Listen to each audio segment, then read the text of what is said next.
Yo, what up? This your boy Mellow Man Ace El Padrino. This your boy Chingo Bling. My name is Questlove. What's up? This is Method Man. I'm 50 Cent. Yo, what's up? This is Ice Cube. And you're checking out the Chino Brothers right here. Keep it locked. Peace.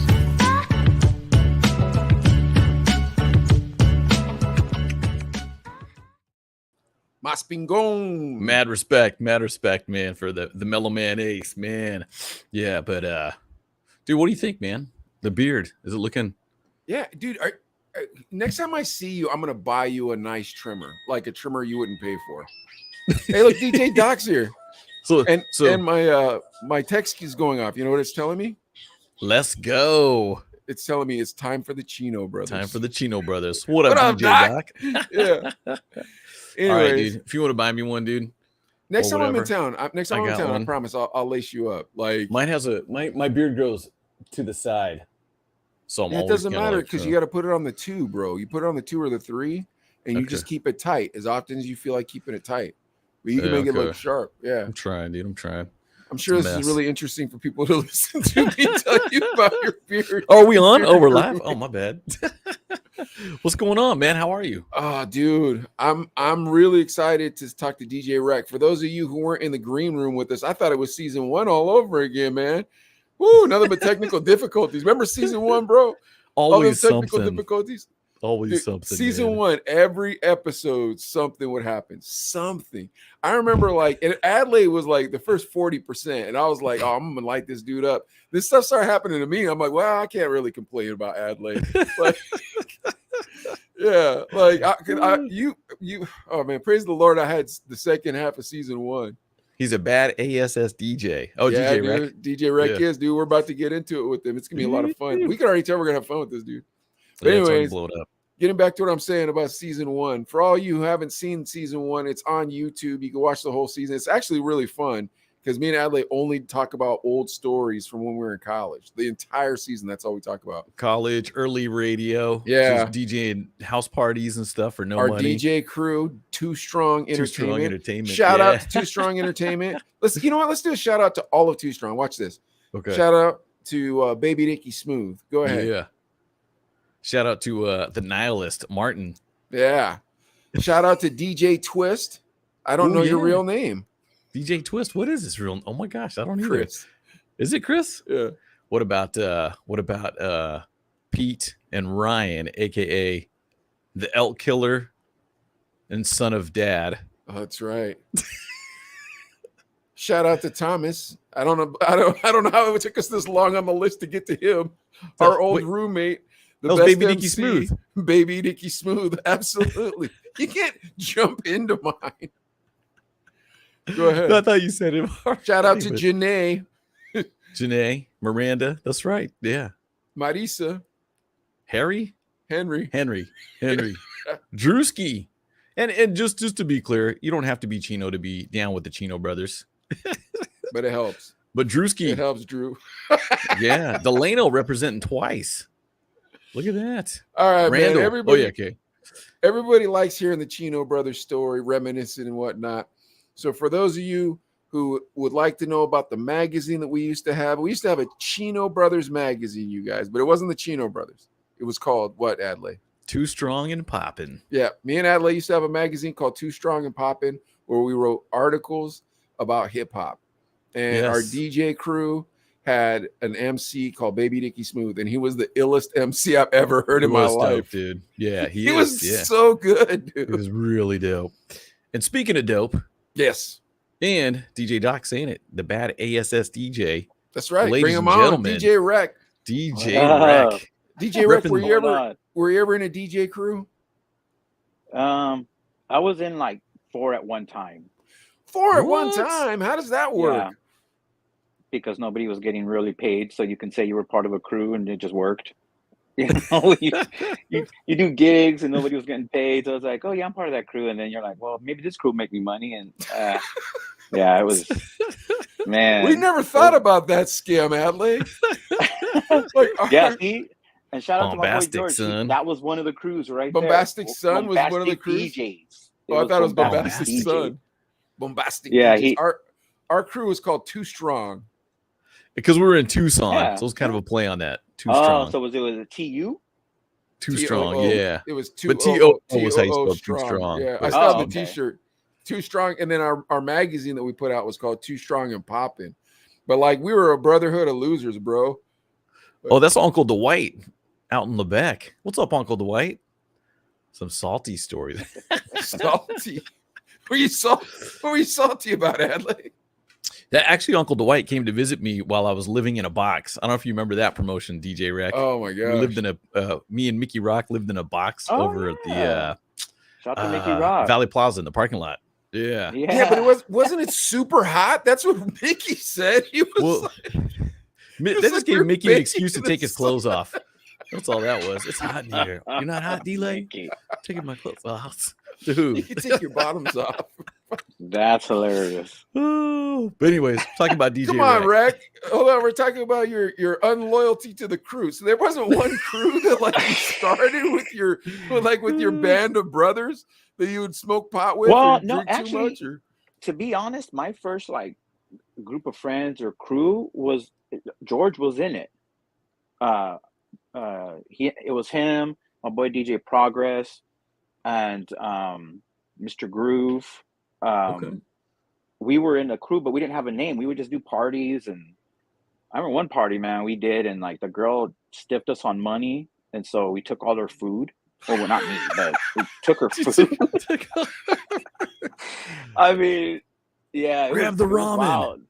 Oh, Get out of man. here, I bro. don't remember what the situation was. The girl, her family was out of town. She was home alone, and she had a party, and they had stocked up all this food for her while they my were gone. gosh. And something happened with the money, whatever.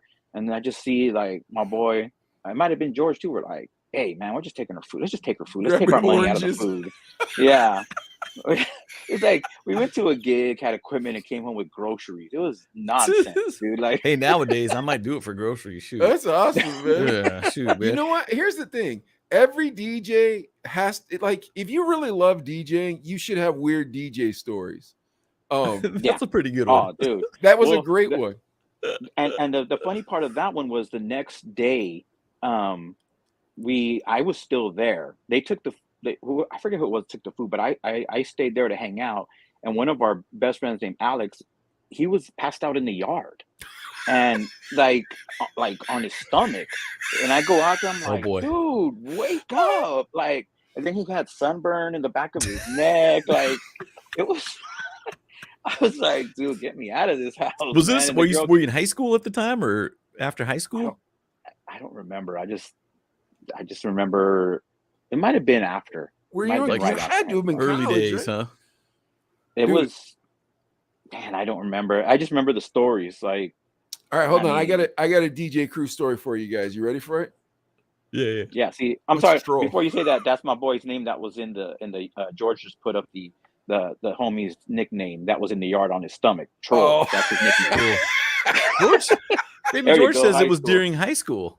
There you You're go. saying Oh, during high man. school. Okay. Baby George is ratting you out, man. I hope your mama ain't Oh, watching no, this I- DJ Rec. Dude, I'm telling you, George got stories too, because I was with him during like a majority of the beginning of my DJ career. This is the same crew, right? Yeah.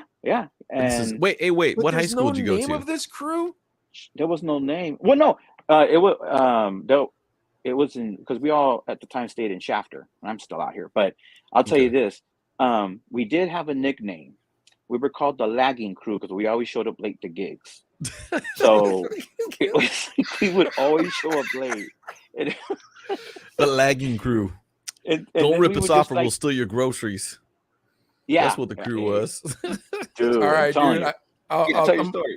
I'm gonna tell you this DJ story. So back in the day, we used to play this game in Tucson. It was called Anchorman Barbecue Crew. The barbecue that too. crew. Was that what you called? That too. Well, I mean, when you steal your groceries, you got to have a food name for your crew, I guess. That's pretty good. That's what I go by, the barbecue crew. BBQ crew. All right, so get back to this. So back in the day, there used to be this game we played called Anchorman, and Adley was the champ. Like he was the king of Anchorman. But Adley, every time I try to explain Anchorman, I always mess it up. Can you please explain the rules of Anchorman? There's teams, usually teams of 3, but you can do 2 or 1-on-1 if you want. And you fill a pitcher up with beer, and it's like quarters. So it's And the one first beer. team- but it's one beer for every player. So it's 3 Yeah. beers. If there's 3 players, you get 3 cans of beer. And then, but how does the rule? They have to get all 3 quarters in the pitcher? How does it work? Yeah, once one team gets 3 quarters in, the other team drinks, but you can't pass the pitcher. You can drink as much as you can, and then you pass it to the next guy, and then the last guy is the anchor man. Finish so it, yeah. whatever's left, you have to finish it. You have to finish it. So I Okay. was good because I lost a lot. But- I mean, but let's be here's the honest, thing. man. That's No, the reason no, that's I not got it, good. Rick. Seriously, like Adley, like he was a sharpshooter with this, right? Okay. So we go to parties, right? And like there'd be all these frat dudes and stuff at the parties, but then other guys in our crew that we didn't get along with. So there's this cat called Martin in our crew, and I love him now, but back then I didn't get along with him. So he'd always be on the other team from me. So we would talk crap, dude. I pick my nose and put it on the quarter and then flip it, hopefully, and then like if we had to drink though, I'd always be anchor man. And I take all the quarters and I'd spit them out one at a time. Boom, boom, boom. And I'd be like, oh, good, man. I was thirsty or something like that. You know what I mean? But Adley could smoke that game. Okay. I was in a contest to be on a radio station. And they ended up announcing me on the radio that I won the contest. And I'm blown away. So now I'm on this morning show, right? That was my first like commercial gig in radio. I'm blown away. I'm going to be on morning radio. So all the homies are like, let's have a party. And for some reason, Adley had to work that night.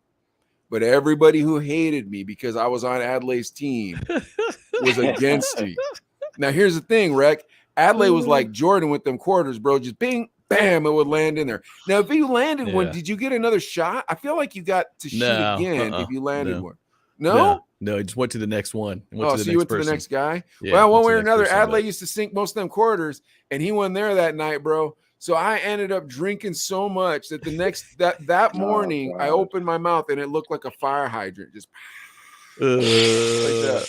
Isn't that a horrible story? Oh, that's so bad. Yeah, that's dude. I couldn't, man. Those drinking days are done for me. I'm done with all that, bro. I ain't got that kind of time. I'm not gonna lie. One time, I used to be like the overnight guy at the station that I work at, and so I was on every night 2 to 6. But then I was also DJing like Tuesday through Saturday. So I would get out the club at 1:40 or 1:45. We'd stop, and I would be rushing out to get to work. Did you ever take chicks with you to the station? No, because I mean, when you're at that station, you don't know who's there, and that's those kind of girls. I'm like, yo, like if you're too pushy, I'm like, I don't want you even at my house, like, you know what I mean? Yeah. But that's the correct answer, DJ Rec. We're with the FCC. We want to make sure that you were. In case your boss is listening right now, right. There was never any chicks in the studio ever, Not or for beer me. ever. Well, I got stories about beer Or that don't include me, but no, that's another day. No, and I went, but one night I did drink too much, and I made it to work, and I fell asleep. And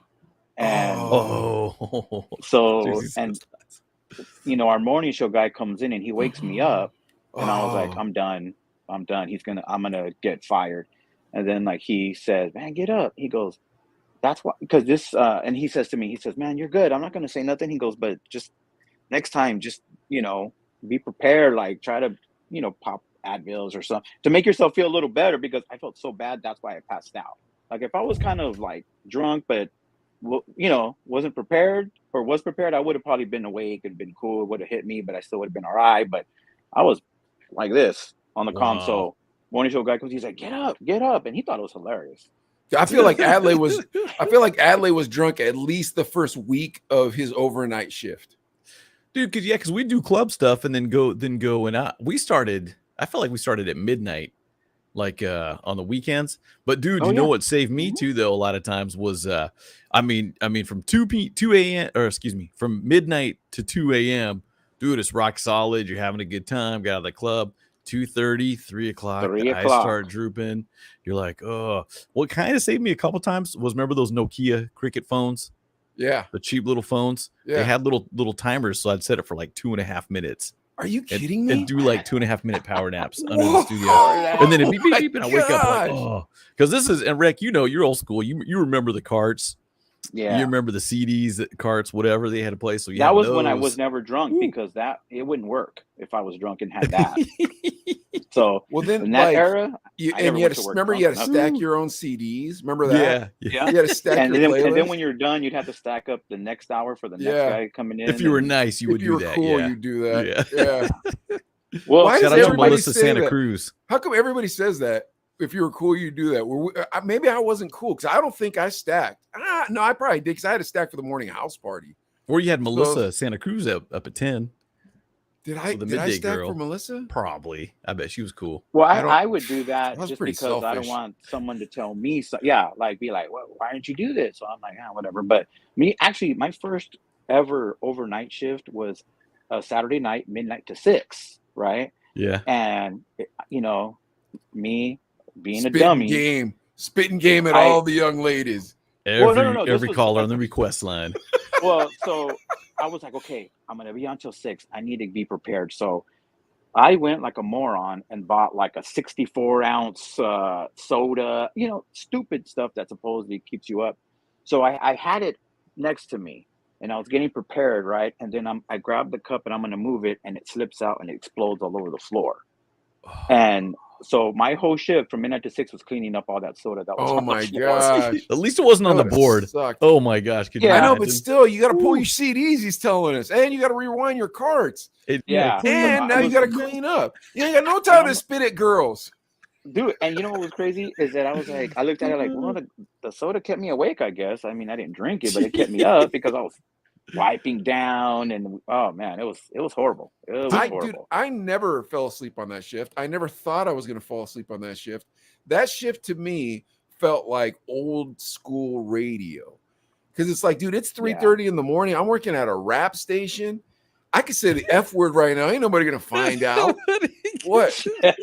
Seriously, man, my talk breaks were way too long. It's like I was on a morning show. Like I loved it, man. It was awesome. I felt like it was like 1965. I could slip in my own song every once in a while. F this playlist. We had one song an hour that we could play. It was usually the last song of the hour. You got to pick anything you wanted to play. Oh wow. Yeah, okay. I always played the Fat Boys because we didn't play them on our radio. We were playing like Nelly and stuff. Yeah, dude, I always play the Fat Boys because, bro, didn't you miss that good hip hop? Like when we were working in radio in the 90s, we didn't play good hip hop. We played fun hip hop and decent hip hop. Yeah, party stuff. Yeah, strong hip hop, maybe, thought provoking hip hop, whatever.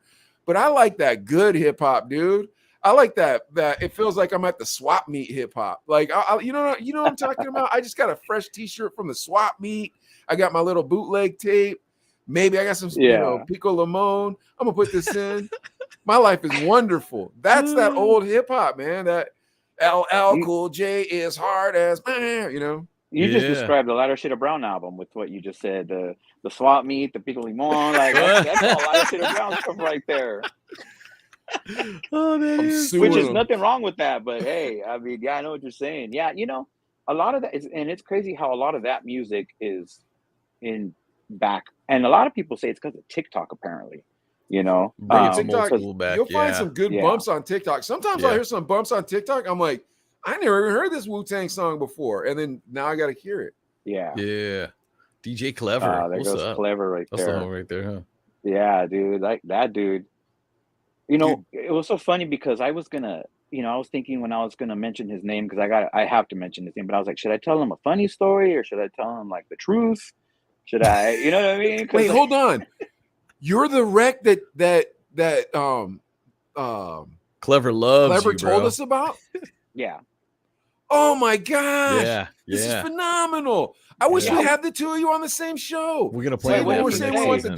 the double season. We want whatever he said, it's true. I don't even know what he told you, but it's true. We want you and Rocky on at the same time. Yeah, we got to do that. We got to do wow, that. Yeah. You know what? I'll say right now, Clever, you did have a very nice friend on the radio because I can tell from just talking to this guy, he wasn't in it to be a scumbag like me and Adlai.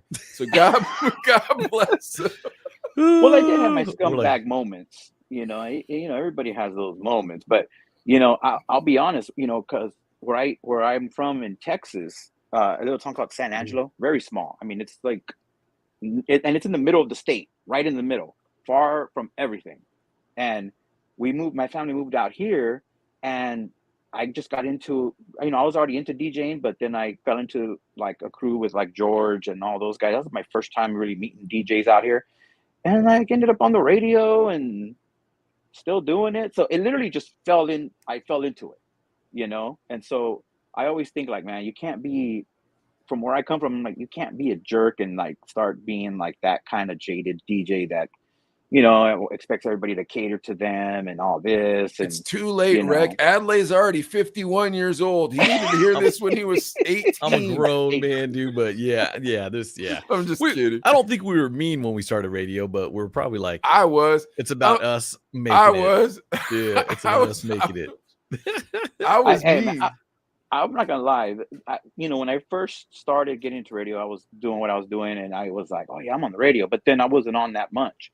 But then as soon as it got to be more and more, and more people started to know who I was like, "Oh wow!" I mean, that was kind of. It freaked me out for a second. I'll be walking into malls, I'll be like, "Oh, DJ Rec, what's up?" And you don't know who they are. You have no idea. Yeah. But I'm like, hey, man, what's up? Like, I don't know who this guy is. How'd you get discovered and get on the radio? So I was doing a club with George and Progress, and it was Aldo's, and wow. It was on 19th Street downtown. Well, not downtown Bakersfield, but yeah. And so, it's off of Union. 19th and Union, and it's on the corner. And so a local radio station was broadcasting that club night over the airwaves. Okay. So whatever we were mixing, you could hear so which meant like you had to like rock the club, but then you also had to play clean versions. Yeah. And I got on a couple sets, and so I had like my sister record the show so I could have like an air check, Okay. And so I had that, and then the morning show guy that works at the station I'm at now, Romeo, he was at that other station. And on a Friday, they flipped formats from like urban to like straight pop. But they let the club show stay on that Friday night. So it's like you hear NSYNC and all this all day. And then at 10 o'clock, you hear like Juvenile, Cameron, like all this crazy stuff. But me and Romeo. Paid remote is what, pretty much, the sales didn't want to let that one go. Yeah. Oh, and that one, man, that club was. You guys are getting grimy this year. Yeah, that spot was making a lot of money. It had, and then they started bringing DJs like DJ Vice, DJ E-Man, Power 106, like Shaq came to this club. Really? Shaq? Aldo's now 7-Eleven. Yeah. Man, they apparently were doing something wrong if it's a 7-Eleven now. Yeah, actually, that's recent. Yeah, I guess the owner. Couple years, 3 years. Finally. Yeah, and then now it's a 7-Eleven, which every time I drive by there, it still looks weird. But you know what? I just realized something real quick. In Bakersfield, it seems to me that club owners are honest relatively. Am I speaking out of turn, or is that how it seemed? They're honest, but they're cheap. Dude, in Tucson, I can't tell you an honest club owner. Every club owner in Tucson was involved in some version of cocaine. Yeah. Do you agree with me, Adley? There was a lot of shadiness, definitely. Well, that still is the case, but now DJs, owners, I think now it's funny because of COVID, that's added to the list of reasons they don't want to pay you more. We can't, man, COVID. Do more cocaine? Yeah. Or, to pay. And then I'm like, bro, like, COVID is not going anywhere. It was this, like, people still go out. It's still a thing. It's never going to go away. And whether it's COVID or the measles, what are you going to use an excuse? Like, you can't. They use any excuse to pay you less. What's the deal, Rec? You're a name brand DJ. You're a name brand DJ. Can't you just say, all right, fine, I'm going to another club? Because they all know they can get their nephew for $50 a night. They all do that. Lucky. Hey, let me circle back. Rec, real quick, circle back. Aldo's was known as a Spanish Mexican nightclub. Yeah. How did the hip hop station get in there? How did couldn't even that tell come you. about? Because we tried to do shout out to Oscar Prado, Proud Entertainment. Yeah, we shout went out in to there Oscar, to do a man. I night. worked with him. We went Yeah. in to do a night, and I'd be playing that hip hop stuff, and then people roll up in their cowboy hats and boots, be like, "Oh, tienes manda," and you're just kind of like, "It's kind of a hip hop night, bro." He's all like, and they get all mad, kind of. I'm like, dude, so All right, let's just I play drop La Wanda. Chona. I drop La Chona in the mix for him. You know what I mean? I actually don't know. Like, I think that point in time was just all the planets aligned. You know what I'm saying? Like, because after that, it never. It was called Groove Factory Groove Friday. Factory Fridays. And so they had that night, but then Sunday they were open other days, like Sundays. I think they were open from like 6 p.m. till like midnight at Aldo's with bands and stuff. So I think that was the only time that hip hop was like, and then hard house, and it wasn't just hip hop; it was a lot of other music. But the crowd just, it found its crowd, and so they kept it going until, I mean, I left and I went with Romeo to the other station because he's like, I'm not gonna do pop music, I'm not doing this, and he left, and then he hit me up, said, hey, they're looking for DJs over here at 94.1, and I said, Yeah. okay, I guess, and I went and been there ever since. Yeah. Wait, So Aldo's, Yeah, hold Drew's it for a saying, second, or somebody read that for me because I have Aldo's dyslexia. originated in Fresno. That did well with stations over there, so the bros who owned it decided to try Bakersfield. Yeah. Okay. It was Yeah. David and Teresa. They owned the one here in town, and they were good. They were, they were pretty decent, people. They were honest, but Yeah. that era kind of went away because the crowd changed, or the music changed. What people loved. George, we got to get you on here with Rec next time too, man. I'm telling you, man. I could do a show with George. I could do a show with Clever. I want you to do it with Clever. You didn't tell me this was Clever's homeboy Rick ad when we were It didn't come cutting up? the promo. Yeah, No, well, Clever's the like, one. Maybe I was talking to you, Rec, when I was like, Clever was like, dude, you got to get Rec on, bro. That's the homie. And I was like, okay, cool. Yeah. When he was on and he was telling us about you, I was like, bro, we got to get the two of you on together. But yeah. Oh, yeah, we got to hear the funny story about Clever too. Well, I mean, there's all kinds of stuff I want to hear about Clever from the other side. There's so much I want to talk to Rec about, but I just like chopping it up with him right now. It's just fun. Talking radio stuff is fun sometimes. It is. Isn't Definitely. DJ stuff, club stuff. Yeah. Well, I'll say this.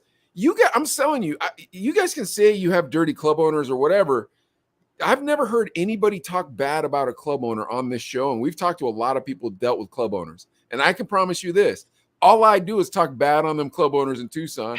I could care less. And when I was in that town, I still talk bad on them to their face. And guess what, bro? They still wanted the Chino Brothers. Give me my money. Yeah. Give us that $50 and that free beer. Yeah, that tab. And David, actually, when we worked at Aldo's for a little bit, David was always really cool and stuff. I mean, he was always really nice and everything. He was really, he's a smart businessman in the sense where he's like, if it's gonna make me money, do it, and I'll give you time to let it grow, and he did, and it worked out great. That was an entire era in this town where, it was just people were there. It was packed every Friday, and speaking about Clever, it's funny, and this is a story that, like I said, he might have a different variation of it, but so I guess he would go with me to gigs or whatnot. Then he learned how to DJ. Hold on, wait. Let's rewind all the way from there, Rec. So, because we asked him, we're like, how did you become a DJ? And he was like, I used to call this guy on the radio station when I was learning to talk, called DJ Rec, and he was always nice to me. So what was that like, getting these calls from Clever? Well, I mean, see, me and him, we known each other from like high school. Okay. So we are, and I know his brother. So it was already kind of like we knew each other, but we would like come across each other here and there. And that he told me that, and I don't remember that. Yeah, because it was after he knocked his coke in it, and he was just learning how to, like, he was putting everything back together, like, which is just a testimony to Clever, like how dope of a person Clever is. Like, that's the guy. If I was a politician, specifically a Republican politician, I would hire Clever to just walk in front of me, and anybody who came me any of their woes, I'd be like, you think you got woes? Clever, tell them your story. And then I just walk away. Yeah. Just like Clever told the story. He actually told me that, and I didn't remember that. I do remember him going with me to gigs, and he was with me when I was still on vinyl. So he would carry crates. Oh, he was carrying. And- That's dedication right there, man. Yeah. That shows you he's gonna be a DJ. Yeah. And stuck Yeah, around and at the end of the night to carry him home.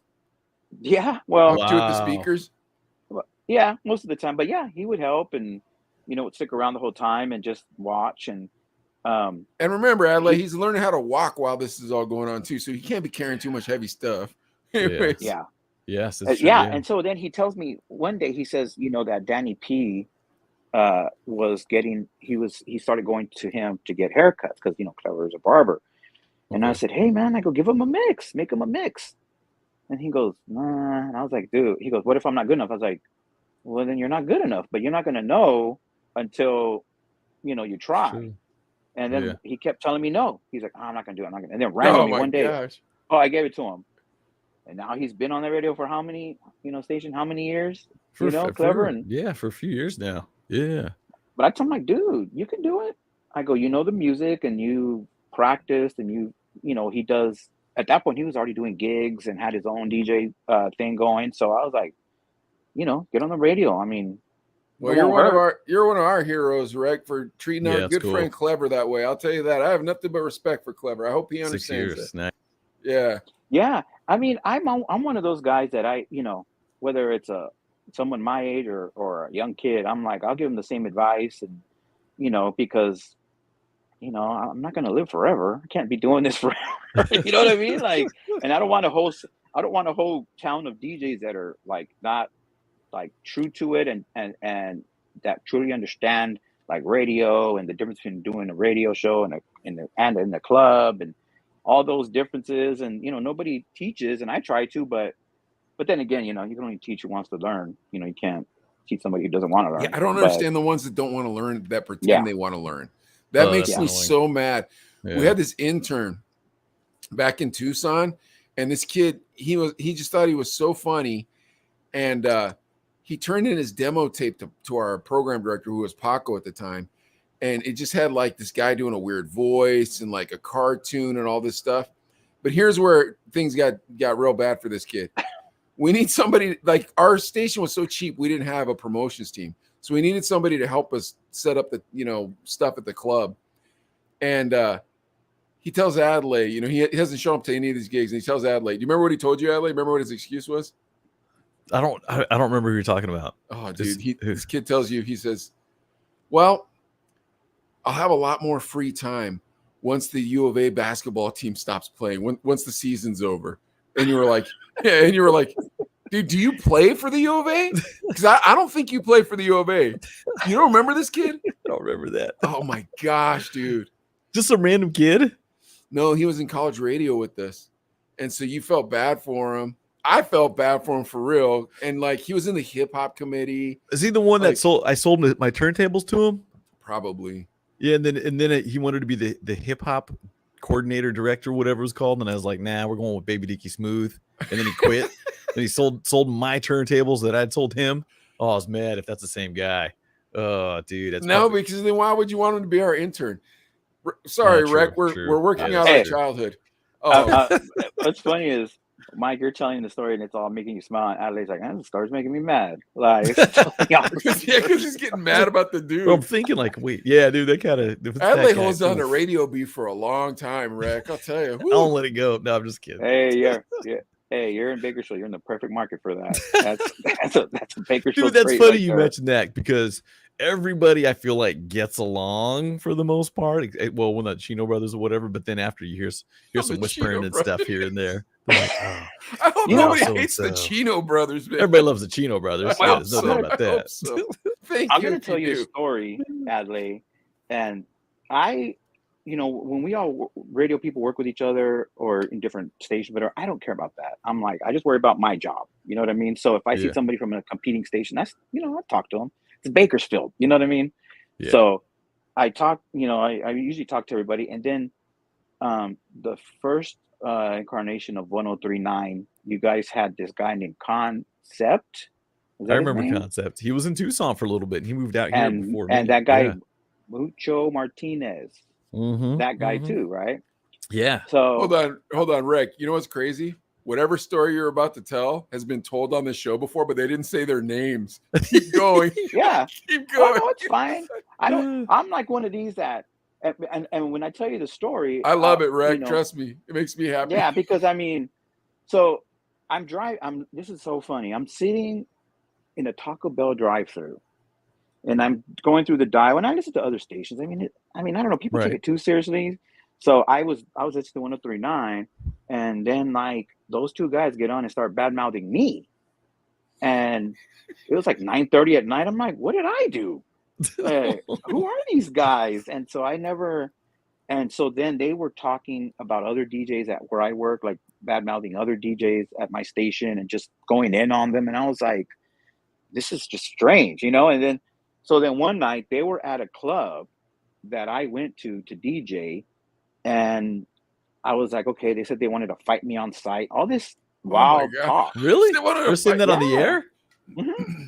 Oh my And gosh, so dude. I saw them at this club, and I walked up to both of them, and they introduced themselves and said, "Oh man, it's good to meet you, and we're new to the town, da da da." And then like nothing. They didn't try to fight me. They didn't even like mean mug me. They like smiled and said hi, and I'm like, okay, I get it. So that's why after that, I didn't, if you're gonna go to that Yeah. extent to try Wait, to like, Rec, when they were walking crazy on up the though, air, were you too. cocking back or something? Or did you have a hammer with you or something? Like, no, I because if these I fools didn't- said that stuff about me, bro, I'm telling you, I'm at least bringing a baseball bat. Like, nah, bro, you Well- ain't coming on me. Or Well, stand right next to security the whole time. Well, see, what happened Security was, so walking in up to the club- DJ Hold me booth. back.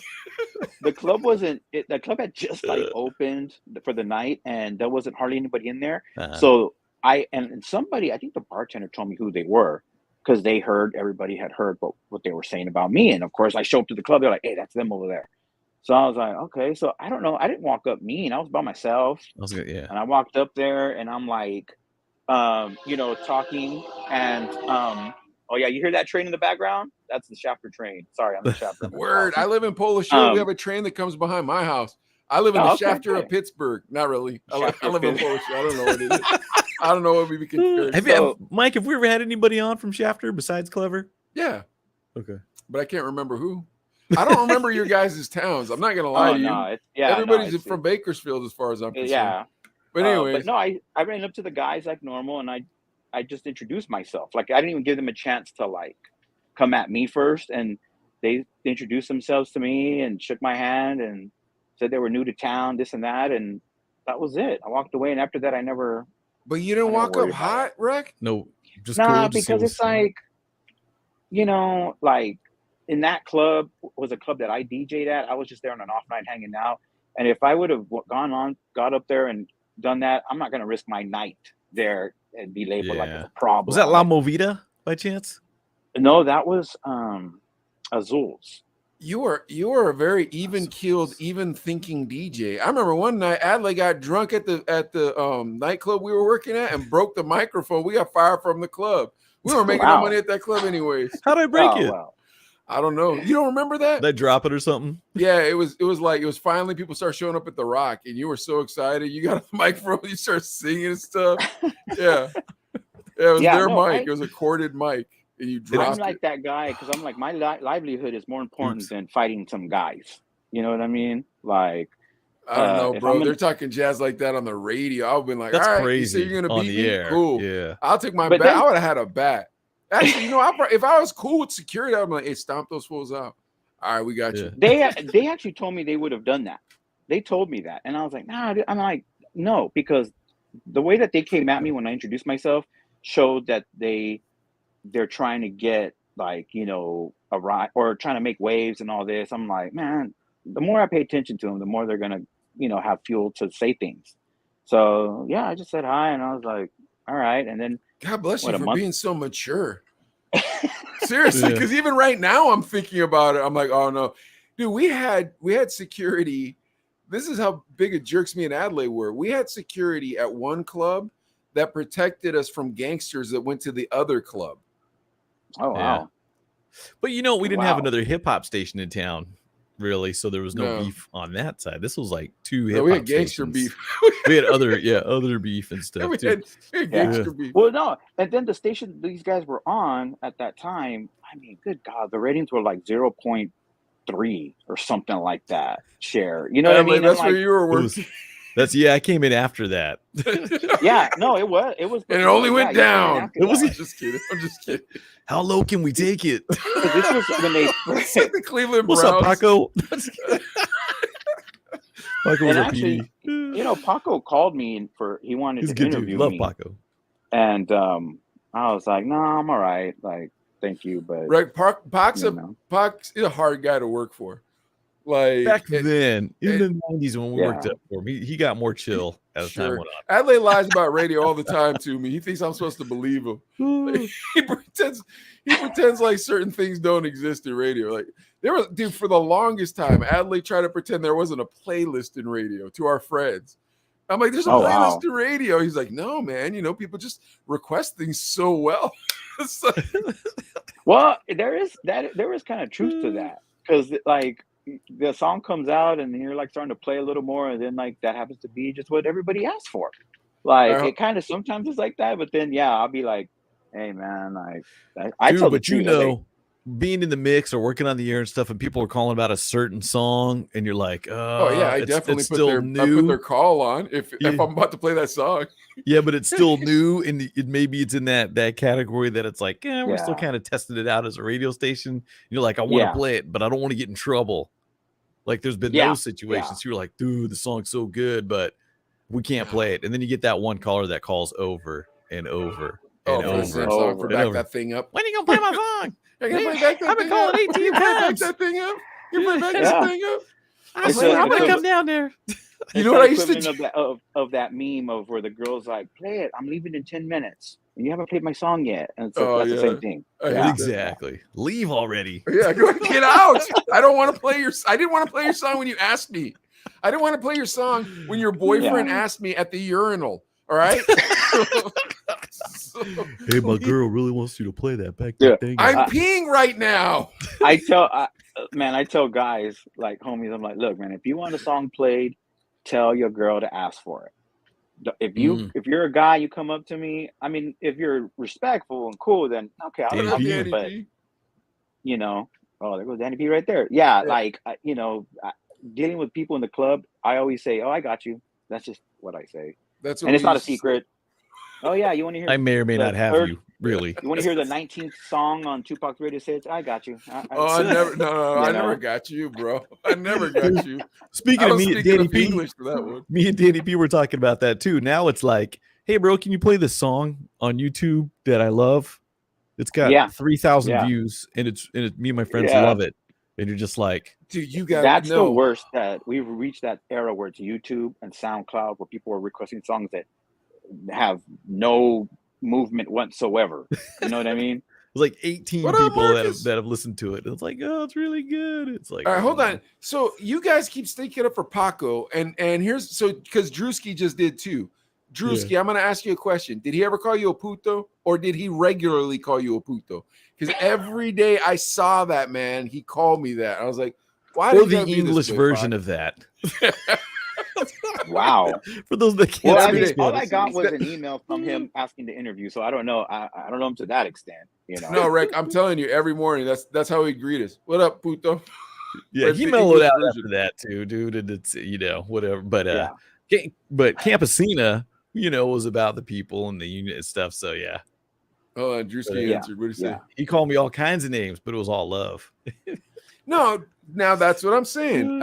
I'm not saying that Pac was I don't like Pac. What I'm saying is, you had to be a special kind of person to work with Pac. Like it was perfect because he let me and Adlai just do whatever we wanted, and we wanted to do whatever we wanted. Like we had no rules whatsoever.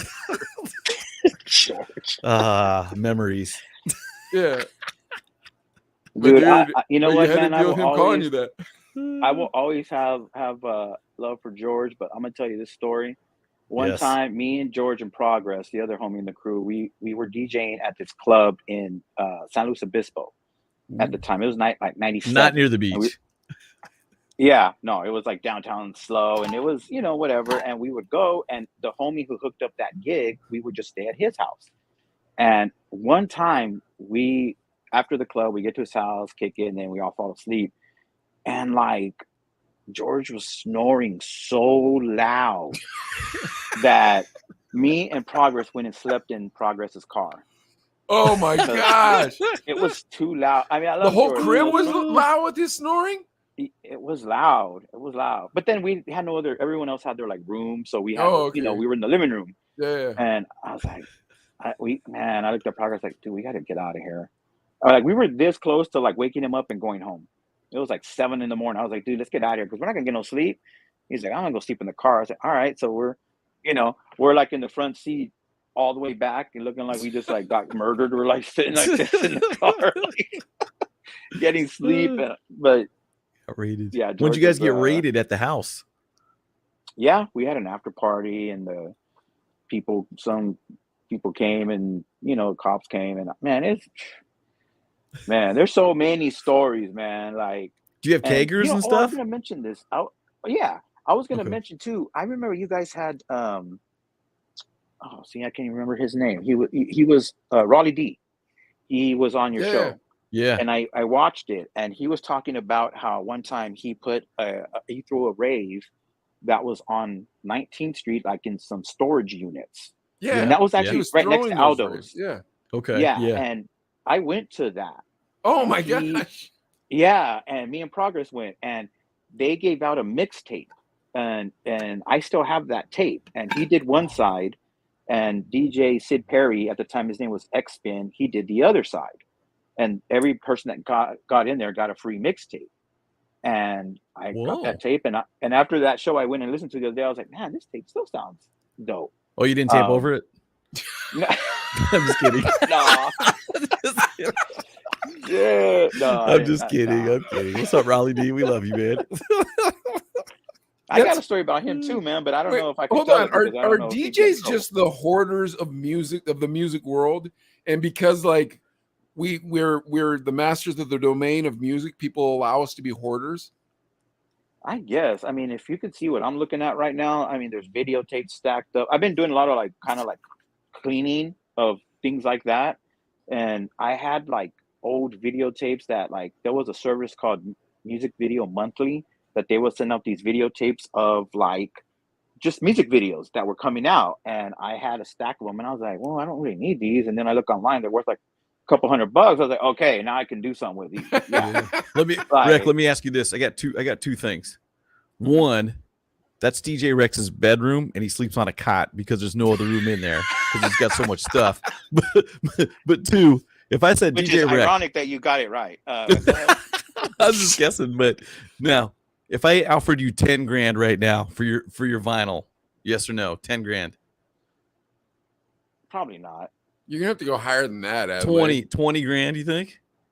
What's the magic number? No, I don't know if there is, because then if it's gone, it's gone. Like, yeah, Adley has a giant stack of vinyl, and everybody asks him the same question. They're like, dude, let me buy like this. I'm like, nope. Yeah, nope. It's you got his is impressive. Yours is a little bigger than his, but Yeah. Adley's vinyl collection is pretty impressive. I could move this around, and you could see there's two more. There's another wall. Oh, really? Yeah. Yeah, I mean, when now, I had, I'll be what honest, about dust? Oh yeah, I got a duster. You know? Do you keep them? Do you keep them sorted by artist alphabetically or by BPM? Yeah, alphabetically. Alphabetically. Okay. Yeah, You know I just Adley do that. had his sorted. How? Hey man, where's that one? Good luck. In the era of using vinyl, I wouldn't do it alphabetically. I just knew where everything was.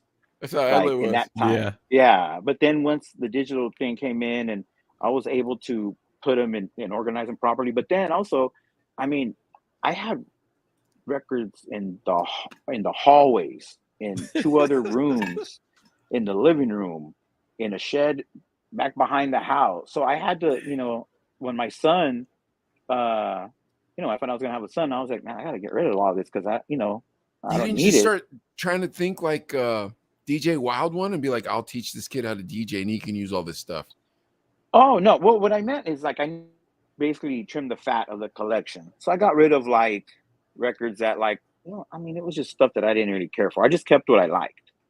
So even though this room has a whole bunch, that's it. There's nothing in any other part of the house.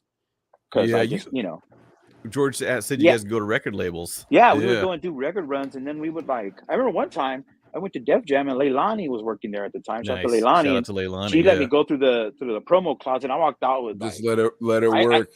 oh yeah, I had to. I needed a dolly to get out of there with all the stuff I took.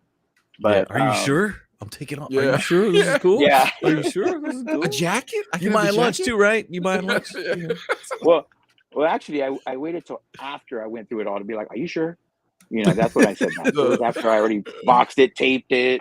But no, but my son, like he does mess around with the equipment, but I mean, he's still how old is he? About it, which is whatever he wants to do is fine. But yeah, how old is your son? He's 11. Oh, Right. okay. My kid's the same age. Yeah. Okay. I got a question. Yeah. My son is 12. That didn't take. I'll take 4 if I could. Yeah. Oh, yeah. All right. DJ Rec, do you have any No Limit in your collection? Yeah.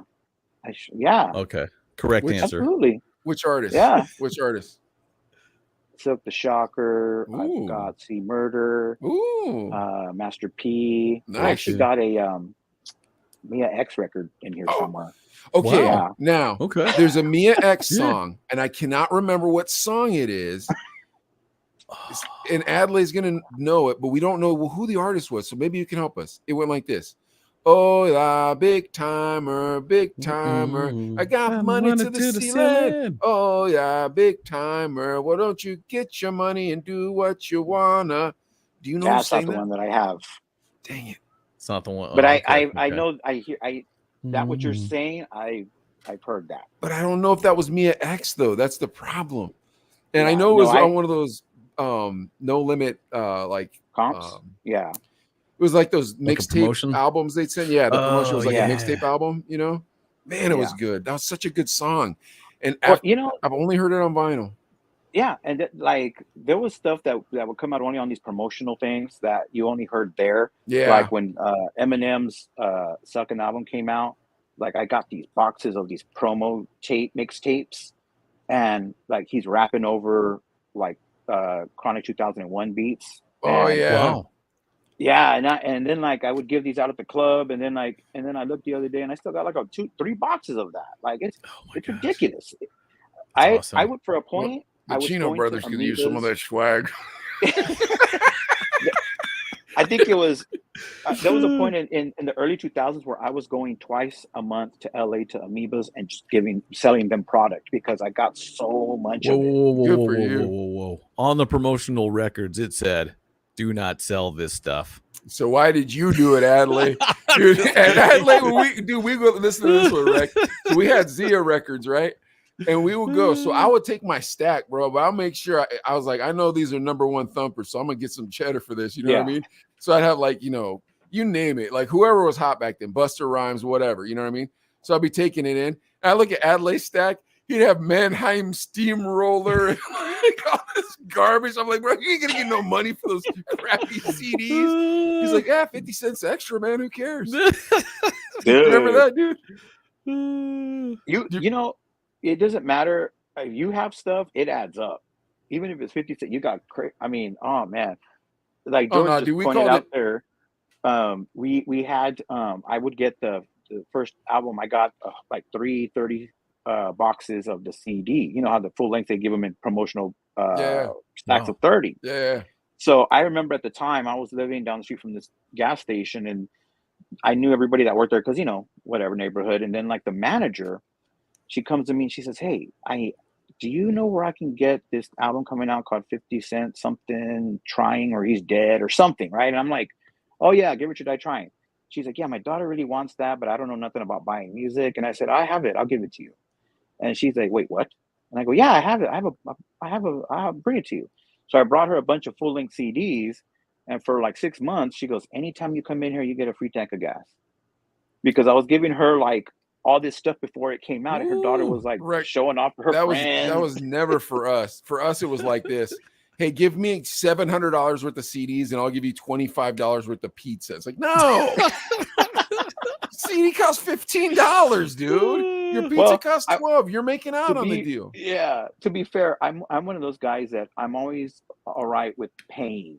Like, I'll just be like, here, you can take it. I'll pay for my gas. There's no problem. I'm never that guy, but like, hey, give me that. Yeah, no, yeah. Or like, I'm the DJ that I'll wait in line at the club if I go. I don't care about getting in, because I don't want anyone to see me and be like, that guy's a jerk because he just walked up to the front of the line, and I'm like, nah. That's how come Rex had such a long career in radio. Yeah, because he wasn't. Because if you're that guy, if you're the guy talking back, being the jerk, and all that stuff, eventually, no matter how talented you are, people aren't really excited to work with you. Yeah, you get that kind of reputation of being a jerk or whatever. But let me ask you guys this: I was gonna say, if you go into real quick, if you go into the front of the line, like how I like it, like being a jerk about it, and you get in, there's going to be some drunk guy that saw that earlier and is going to get drunk and want to fight you because he's jealous that you did that. I'm like, who that fool think he is? Yeah.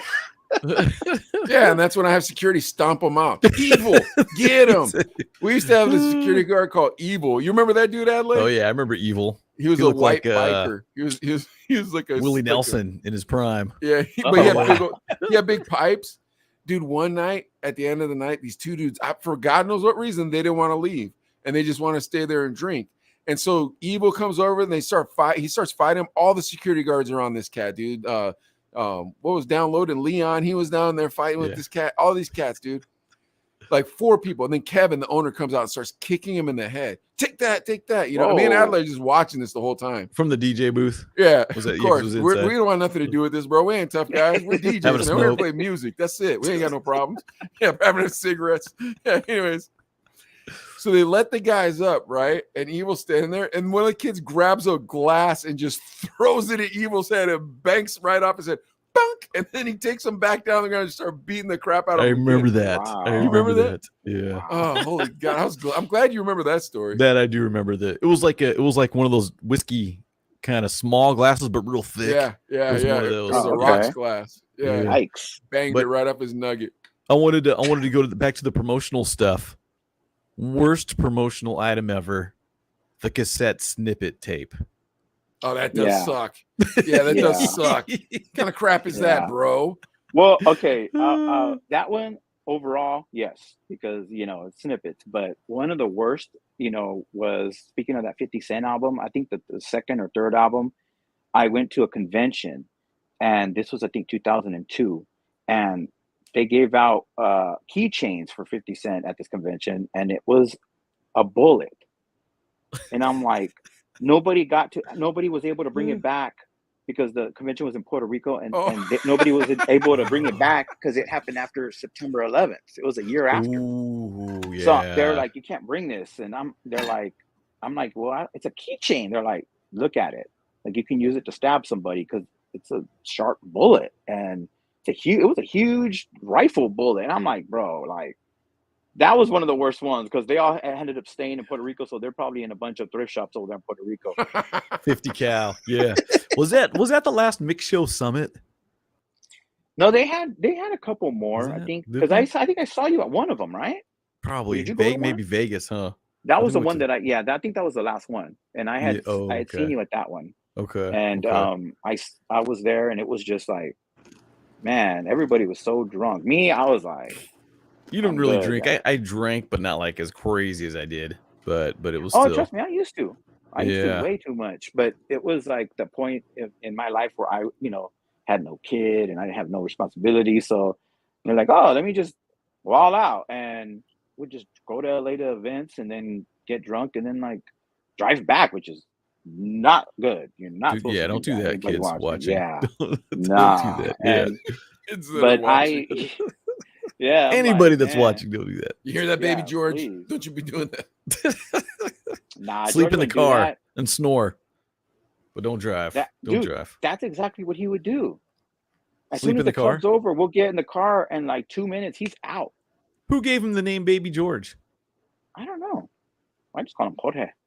I don't know. That's I don't know. That's a good question. It's got to be like a grandpa George or something like that. You know what I mean? There's probably his dad or his grandpa's probably called George, And I mean, well, I mean, I you can answer it for yourself though, George, instead of me making up a story here.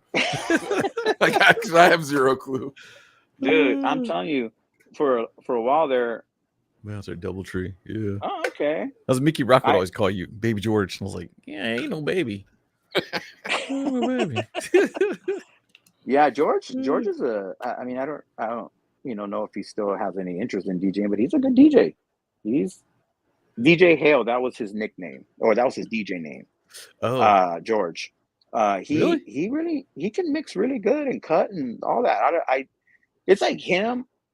I sometimes I would be like, George, you can do something with it, but then he just didn't have like the love, like and yeah. some DJ, yeah, which is whatever. But Just want to yeah, party. maybe, yeah. Rick, maybe who's the that's- coolest celebrity you ever met? Ooh. Like, not the person you really wanted to meet, but you met them. They were a celebrity and they were really cool. Like, they were like, dude, I can hang out with that guy. Ah, man, you know what, dude? Like, I don't know how this answer is people are gonna like it or not, but Kanye West. I thought you were going to say Donald Trump. No. After I thought you were going to intro. say Jake Paul. I thought I was going to say Yeah. Jake Paul. Yeah, Kanye, huh? dude, he, the more famous he got, the more, it happens to anybody a lot of the time. They just get crazier when they get more richer and famous. But in his beginning, Yeah. like he was at one of the conventions. There's like the line on the Watch the Throne album, or I forget the name of the song, but he says, was in Puerto Rico 3 days hanging with the DJs. And he was out there giving out his Through the Wire white label to DJs. I was going to say that was okay. That's right before College Dropout came out, right? Yeah, and he was giving out this record, and he was out there doing drops for DJs, like basically working his own record. Yeah. And then and then it dropped, and then I just for some reason would always come across this guy in LA somewhere, whether it was at a bar or at a listening event, or it's like, dude. Wait, when you say he was working, famous now? when you said, hold on, Huh. Rick, when you said he was working his own record at the event, do you mean that in the same way where, like, when you pull up to any event, there's a bunch of like street team guys out there? Was he doing like that type of thing, or was he already signed with the label, secured? Well, he had was his on package? the label. Yeah, but the thing is, the label wasn't really giving him much of a promo budget. That's right. So Okay, and he wasn't. Was he a featured artist at the convention or no? no, Okay, all when right. he was doing that, it was like a morning panel of different label people and just talking about things or whatever. And he was there after it was over, giving out his record to all the DJs who showed up. Yeah. And And that's weird you bring up Kanye too, because thinking about that, I want to say I watched that documentary a little bit, and I'm a huge Kanye fan early. I know he got weird and stuff, but his music pretty much inspirational in the early days. You know what I'm saying? I loved it. yeah, You say you couldn't listen to Donda more than once, bro. But Donda was tough, dude. Yeah, the last album. Woo. But he, Rockefeller, he was, who signed there, but he kept making beats for everybody. They're like, no, you need to focus on Yeah, beats. dude, he got screwed a lot. You're not, Yeah. And his style of rap wasn't the bling bling, It wasn't, Rockefeller at that and time. like Yeah. there was one time where I went to a listening session for late registration, and I was sitting there talking with him, and he's like, man, it doesn't even matter that my first album was like, it's like, and he told me, it doesn't even matter that my first album is a classic. People are still gonna hate this album just because I'm that good. And I heard that, and I didn't take it like, wow, this guy's a jerk. And I'm like, I took it as, man, people doubt this guy so much that he's his only fan. He feels like, Wow. and so like I said, I've come across him a lot of times and just talk, and he really is like an old school hip hop dude. Like, that's mostly what we would talk about is tribe albums or obscure hip hop, Because he's more of and an all this. underground head. Yeah. Yeah. And that's the only thing. So there's a picture that I have of me and him, and it's of him smiling, me and him, right? And when I post that picture, people say, how did you get this fool to smile?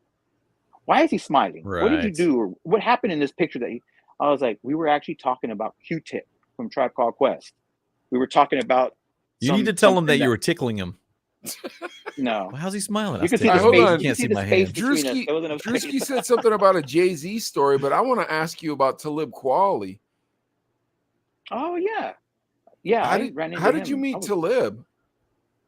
That was I was at some event. It's always at some event. I couldn't tell you what it was, or he was, but he wasn't part of that event. He was just wandering around the bar at the hotel, and I was at the bar in the hotel, and he like sat next to me, and I was like, "Oh crap, it's Talib Kweli." So I started just chopping it up with him, and and Wait, how did you when chop it up? Did you just look over and go, "Hey man, you're one of the illest rappers that ever lived. Enjoy your drink," because that's all I'd be able to think. That's exactly how I'd say it. Well, I turned to him and I was like, I'm not gonna be like, because I would have said that too, but I was like, you know what, I actually don't know if I want to even say anything because they don't like to be bothered. He was by himself. Yeah, he was alone. Yeah. And I just said, hey, I got up to leave, and I said, hey man, I just want to introduce myself, and I didn't want to bother you. And then I told him that I, work in radio, and then he goes, sit down, and then we just started talking because once you work in radio, they're like, Yeah. okay, you're a guy that I can talk to. Yeah. Not that you're a on guy their that can level, play my but stuff. yeah, yeah. Andrew Mixer? Ooh. Yeah. Adley has like this jaded idea of radio, but then won't give up the secrets when I start talking about payola. But anyways, getting back to Well, the He story. picked up the tab at the bar. Well, I did because I had already drank, but I Oh, bought okay. him his drink because I was like, dude, for all the years of music you've given me, let me get you your drink. And That's cool. I took it. But I would have been another like, "What's your most expensive bottle of tequila?" Because Mr. Quali is playing it. gonna pay Don't for worry, it? I got a mix next week, and I'll put your Raucous whole album Records on is the mix. paying the bill.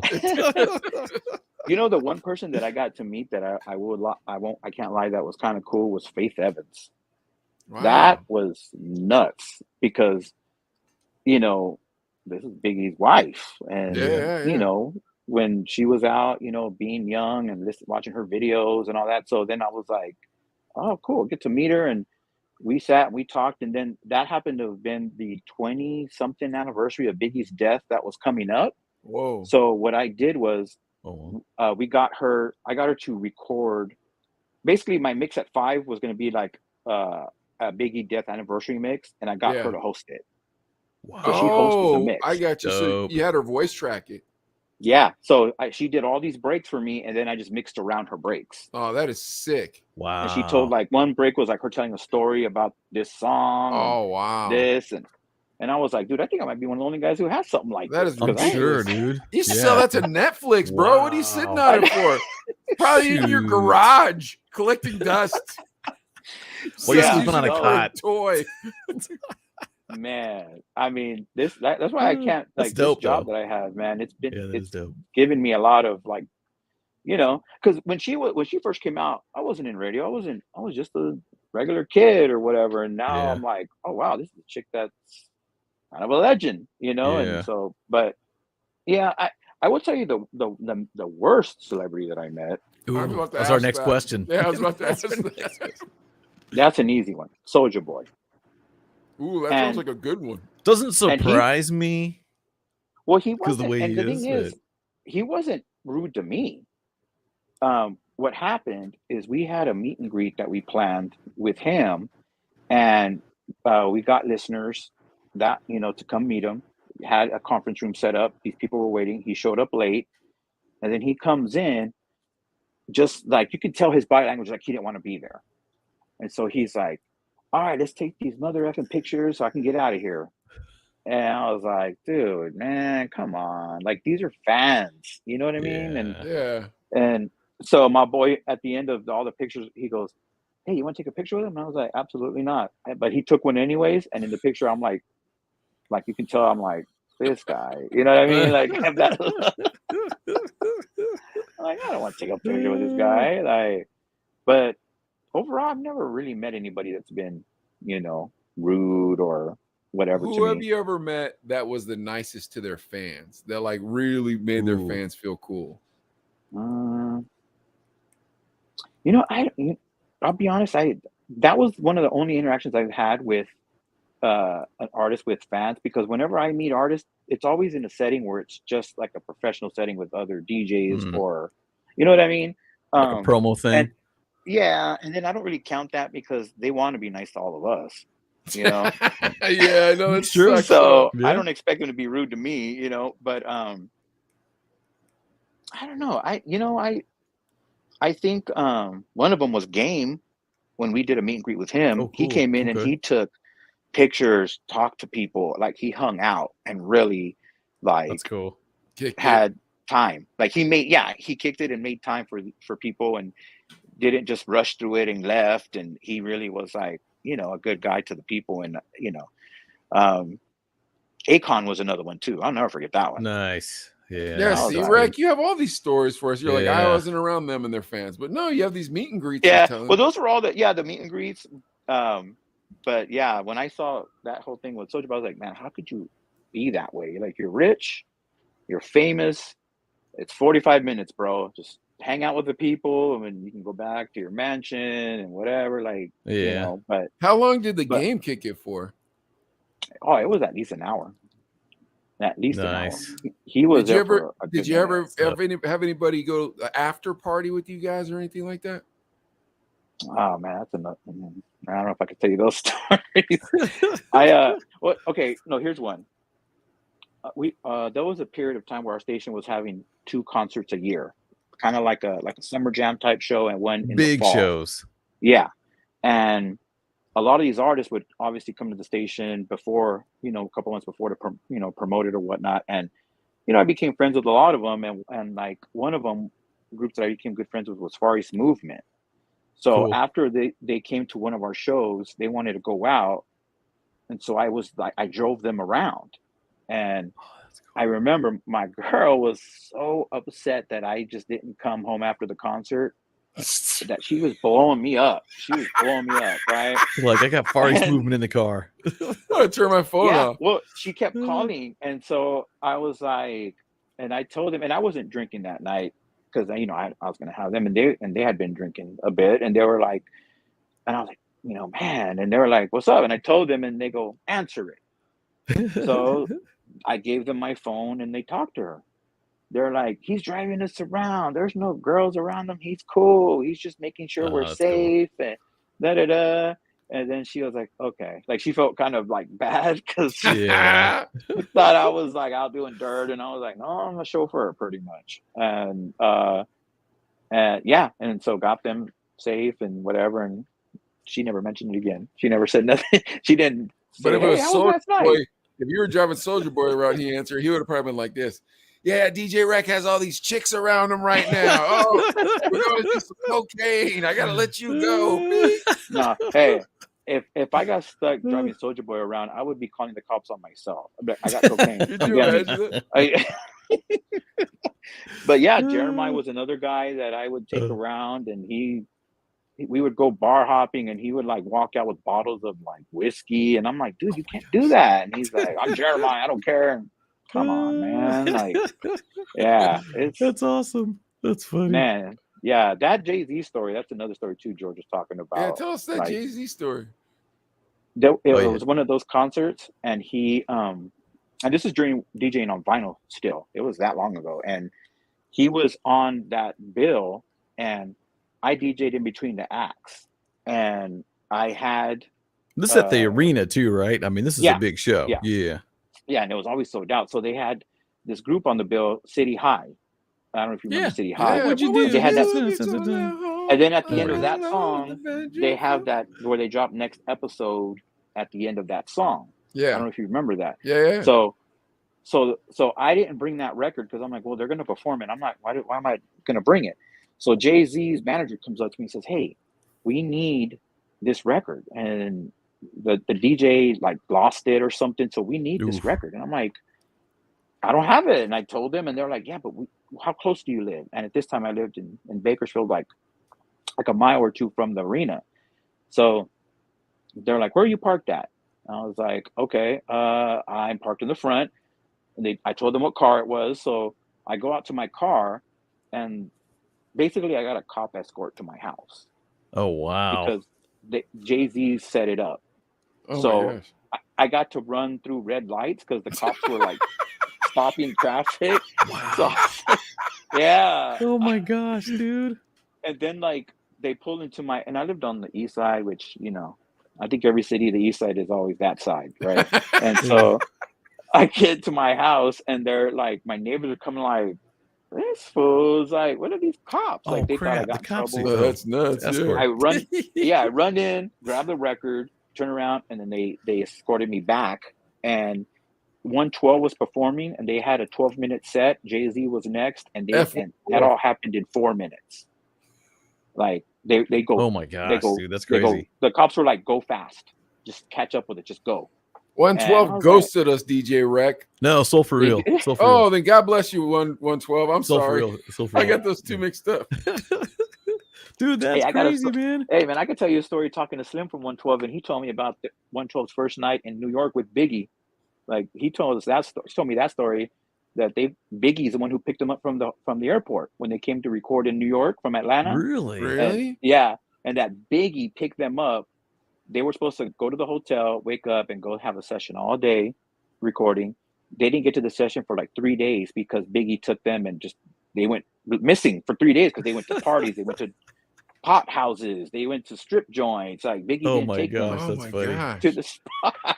Dang. And the lead singer Slim was like, man, and we're like 15. We're like in these crack houses and he's selling drugs. Oh my gosh. They're having the time of their life, probably. Yeah. He was like, it was fun. He goes, it wasn't fun in the beginning because he did all his drug drop-offs. But then when we started going to the strip joints, it was fun. Oh, jeez, that's crazy. Could you imagine? So did they know who Biggie was, or was it just like, all right, Christopher Wallace, go get those children? He was. Yeah, he was already Biggie. Time. Yeah, and Biggie just said, "I'm gonna pick them up." He just told Puff, "I'm gonna go get them." And that's crazy. Why did he mess around with that gangster stuff after he got signed? I would have been like, I'm not selling drugs anymore. I'm not having nothing to do with that drug world. Yeah, that's a good question because when he told me that, I was like, I thought he stopped that, and I was like, no, he goes, Slim was like, he couldn't give that up totally until like it was like, okay, I'm becoming an actual success. You know what I mean? Like I can't do it anymore. But I'd work at a grocery store or something. I don't know. I'm not selling crack, dude. Forget selling crack. That's not for crazy. me. Oh my gosh. Yeah. No, that's not my thing either. I'm good on all that. I'm good on all that. But yeah, man, there's tons of stories of just random stuff. I'll put you like this. All my stories are like, oh yeah, I was at a bar, or I went to this party. The only difference between my story and other people's is like, oh, I went to a bar and like Kanye West is sitting at the end. Or I go to a party and like Drake was like serving drinks. Like it's just random. It's just the most randomest stuff. And is it enjoyable random or is it unenjoyable random? Yeah, no, it's cool because it's never like, like meeting Drake when I met him, it wasn't like uncomfortable. It was hilarious because it was me, him, Nicki Minaj, and my boss from the radio station. It was just us four in there. And I'm like, how do we get in here? Wow. Like, what am I going to talk to Drake about? Like, yeah, it was nice to meet you, whatever. And I'm like, do we leave? Do we stay in here? What do we do? Wait, you were all Drake? sitting at like it was just you guys at the bar? No, this was in one of the dressing rooms before they went on to perform. What were you doing in the dressing room? I don't know. You're like, why are you guys in my dressing room? Nikki, come on. Get out of here. He was not. They were nice. And Drake actually told me that because I told him, radio, this and that. He said, yeah, actually, I'm thinking about starting. Young Money was going to start a DJ crew. And it was going to be called Young Money DJs. And they were going to just have a DJ, one DJ or two in each city, and just like have them get like, gear, send them gear and all that, be the first one to get certain songs and all that.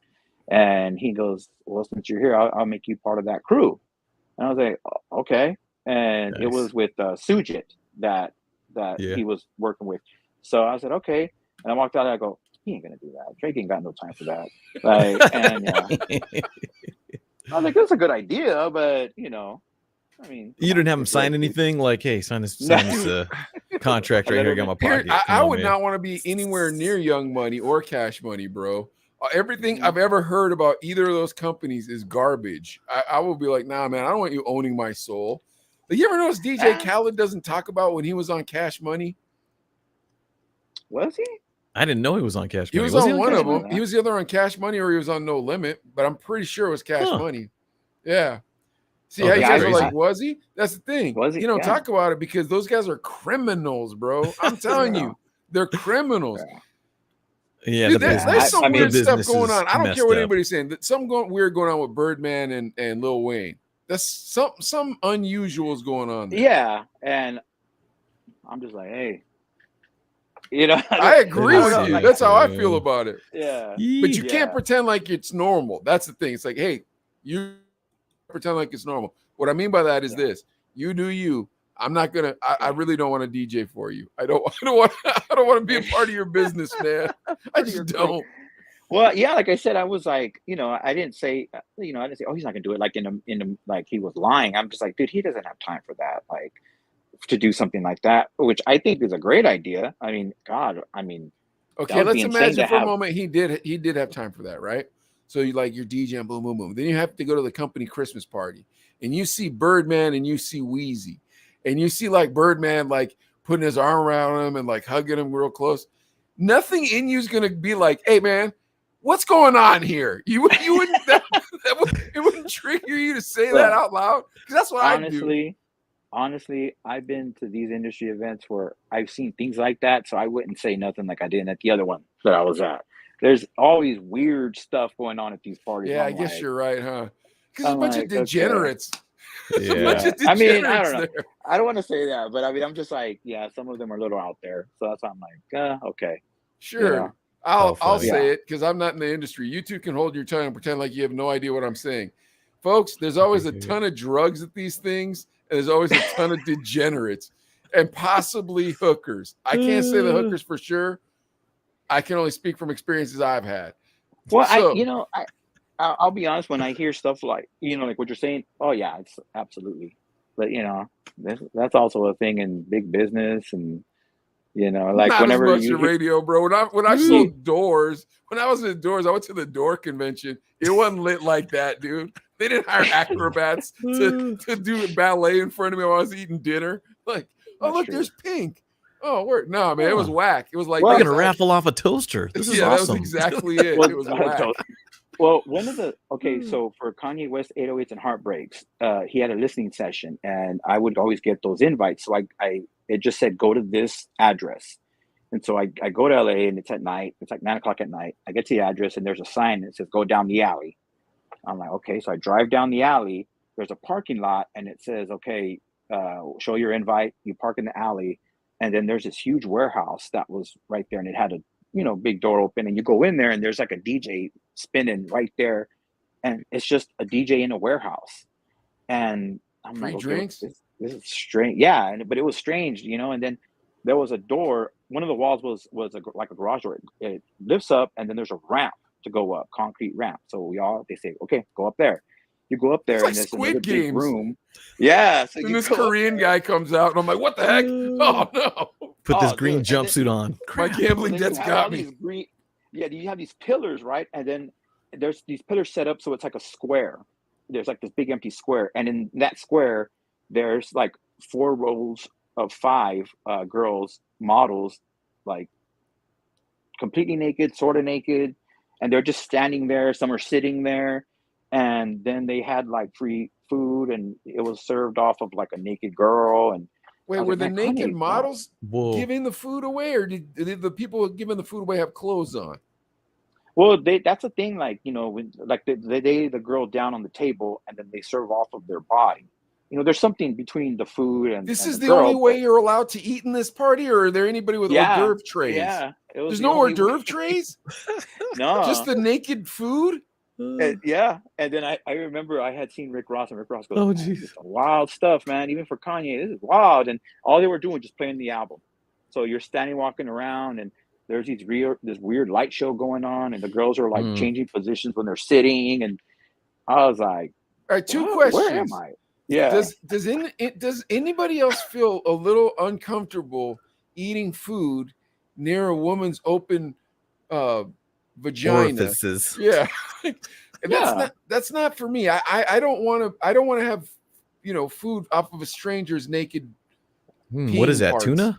That's not No, true. I didn't eat either. I was like, no, I'm good. I just like read that they were free like- food at radio events. I feel like It's usually good. yeah, good food. Yeah, well, this one event, Kanye was just trying to be wild or something. I don't know. I was just like, okay, I'm good. All right, so that's question number 1. Hold on. Question number 2. Now, did you just feel super uncomfortable? Like, don't stare at the half naked model. Or were you like, hey, so are you from San Fernando Valley? What's going on around here? Like, Well, they wouldn't let anybody go near the girls, so it wasn't like totally just like weird. But wait, like, who wouldn't let anybody? Would they have bodyguards with them? yeah, well, there's like at each point of the pillar, like each pillar had a guy standing there. So okay. So they it's knew supposed to be radio. They knew they were Radio giving some radio DJs. creeps. Yeah, radio Yeah. thirsty, fat radio All DJs. pervy. Yeah. Ugh. Yeah, I'll play your record. yeah, that was crazy. But I mean, it was more artsy type of thing, which I get it. But I was like, man, this dude is wild, man. Like, Did he that ever show thing- up, or was that the whole thing? No, he was there. He shows up at all of those that I've been to. That he shows up and he talks about the record. I'm this record is this, whatever, and he's I get it. It's just the way he is, I know, but since you'd had several conversations with him already, I at that Mhm. point would have been like, Kanye, is there any non-vagina food I could have? Because like I like free food in these events. It's like pretty much all I know what I live is that for. after the event, everybody ended up at a restaurant. So nobody, I don't think, really ate because everybody that I saw there, I saw at a restaurant after. I was like, Yeah. How much do those girls make to just lay there and be a plate? Could you eat off of that though, know. Adley? I don't know. I feel like I remember seeing like that was a thing though, that the girls would lay that was there. the thing, yeah. It was like a thing for a while. A lot of the food was on like on a like a board, like a cutting board. So it wasn't like on the skin. Wasn't It was touching the skin. Yeah, I don't know, yeah. bro. It's still not going to do it for me. That there's still an open thing. Me and there. Mike did Monday Night Football at the strip club, and they had a pizza buffet, and I never you just think of the tasted it. stuff in the air floating Yeah. around. Never. Man. You're just Yeah. like, ugh. Never That tasted it. cheese look extra cheesy, man. I don't know. I ain't gonna lie. I was talking to my girl the other day, Yum. George. I was talking to my girl the other day, and we were talking about how you're talking about like club or strip club and stuff in the air. I said, one thing I don't miss about doing clubs every day is the smell. And Medusi. it doesn't. Yeah, It's like the smell of like cheap cologne, body Yeah. odor, beer, yeah. fog, juice, like just all this weird. It's a mixture, and it has this distinct smell. And I don't know if it's bad or good. I didn't care for her, but I never like was grossed out by it. But I'm like, man, you come home smelling like that. That's a good night. You come smelling like that. I remember the kinda days like of that smoking in the smell. club. Remember smoke? You could Yeah, smoke. everybody can in the smoke in club. the clubs. Remember that? Yeah. Yeah. I smoked. Yeah, I'd we smoke smoked and in I'd the be club. rocking that mic and screaming and jumping out in the freaking pit and everything. And oh man, Yeah. old vapor now. Smoking and DJing. No Yeah. smoking Yeah. for me. I was never a smoker. I was all man. Louis One V. time I did Pudsey. Oh, there you go. Well, yeah, one time. Clever. Good, I can't spell. Yeah, clever. Yeah, that's so funny. And of course, There was one George. time Yum. I did a club night, and it was New Year's Eve. And at this point, I hadn't really been like a drinker. Like I would drink just maybe beer here and there, but I wasn't a drinker. So I told the girl, and this was like 99 or something like that. And I told my bartender or my waitress, I said, just bring me one drink and just bring me that all night. Don't mix it. Just bring me one thing. So she brings me a drink and I'm drinking it and I'm DJing and it gets really hot. So I'm like, bring me more. And at the end of the night, I look and there's like 9 glasses back there. Oh, And no. it was Adios. She was bringing me an Adios.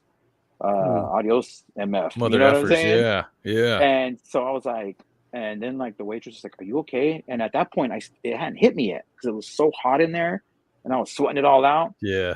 I loaded my stuff in the car. I was going to go home and it hit me at that moment. And I was like, dude, it's like 2:30 and I got to get home. And even though I live close to that club, man, it took me like 2 hours to get home. But as soon as I saw a light, like a car headlights, I would assume it was a cop and I turned to a neighborhood. And then I come back out. And, All paranoid. yeah, every car light that I saw, I was like, oh. And I was like, dude. And I got home and it was like 4 in the morning. I was like, oh my God, I left the club at 2:30 because I was that paranoid. Oh, Yeah. man. That's why I don't Did drink you like have that no more. Did you have anything to do the next day? I don't remember. I don't remember if I did or not. What up, Boner? I just remember that night, but the next day, I mean, that's another thing too, man. Whether you're young or old, hangovers are not fun. No, Good. but if I They was get young, worse if I now. was young, I wouldn't have a problem with it. When I was now at this stage, Yeah. I have a couple tequilas and I'm straight. I don't need all that madness.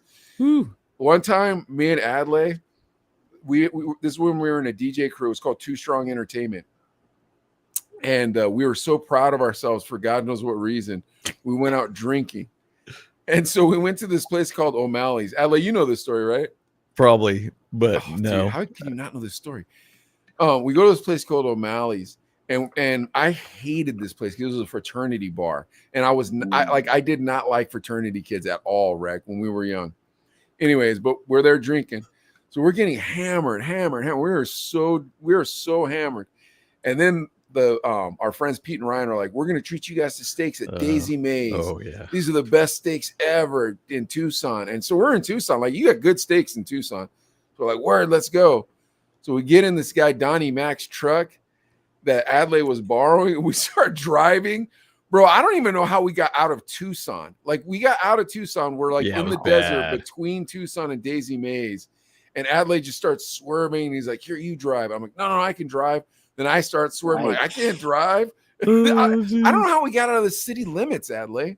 Yeah, because Daisy Mae's was kind of outside of town, like at the edge or just past the edge of town. Yeah, I don't remember. I remember sleeping in the back. I don't know why you went to oh, that was it. You were like, I'm gonna go lie down on the back and you drive. And I'm like, all right. And then I just lied down. It was a bench seat though in the front, which was nice. But here's the thing: is when we were young, Rec, no one called me Mike. My DJ name was Sketch. But when I found God, I was like, I'm leaving that guy behind. So that's why I just go by Mike. But it's Okay. weird when we have guys from our old life that come on the show, like DJs that we DJ'd with, because they have a really hard time calling me Mike. They'll call me Sketch. I'm like, whatever. But anyways, neither here nor there. Getting back to what I'm saying. Adley never called me. He always called me Sketch. At this time, though, he climbs in the back. He looks over the window and he says, "You remember this, Ad?" Yes. He says, "Michael, I'm so drunk." And I start freaking dying laughing. I'm like, "You called me Michael." Needless to say, we didn't get to Daisy Mae's, bro. We slept it off.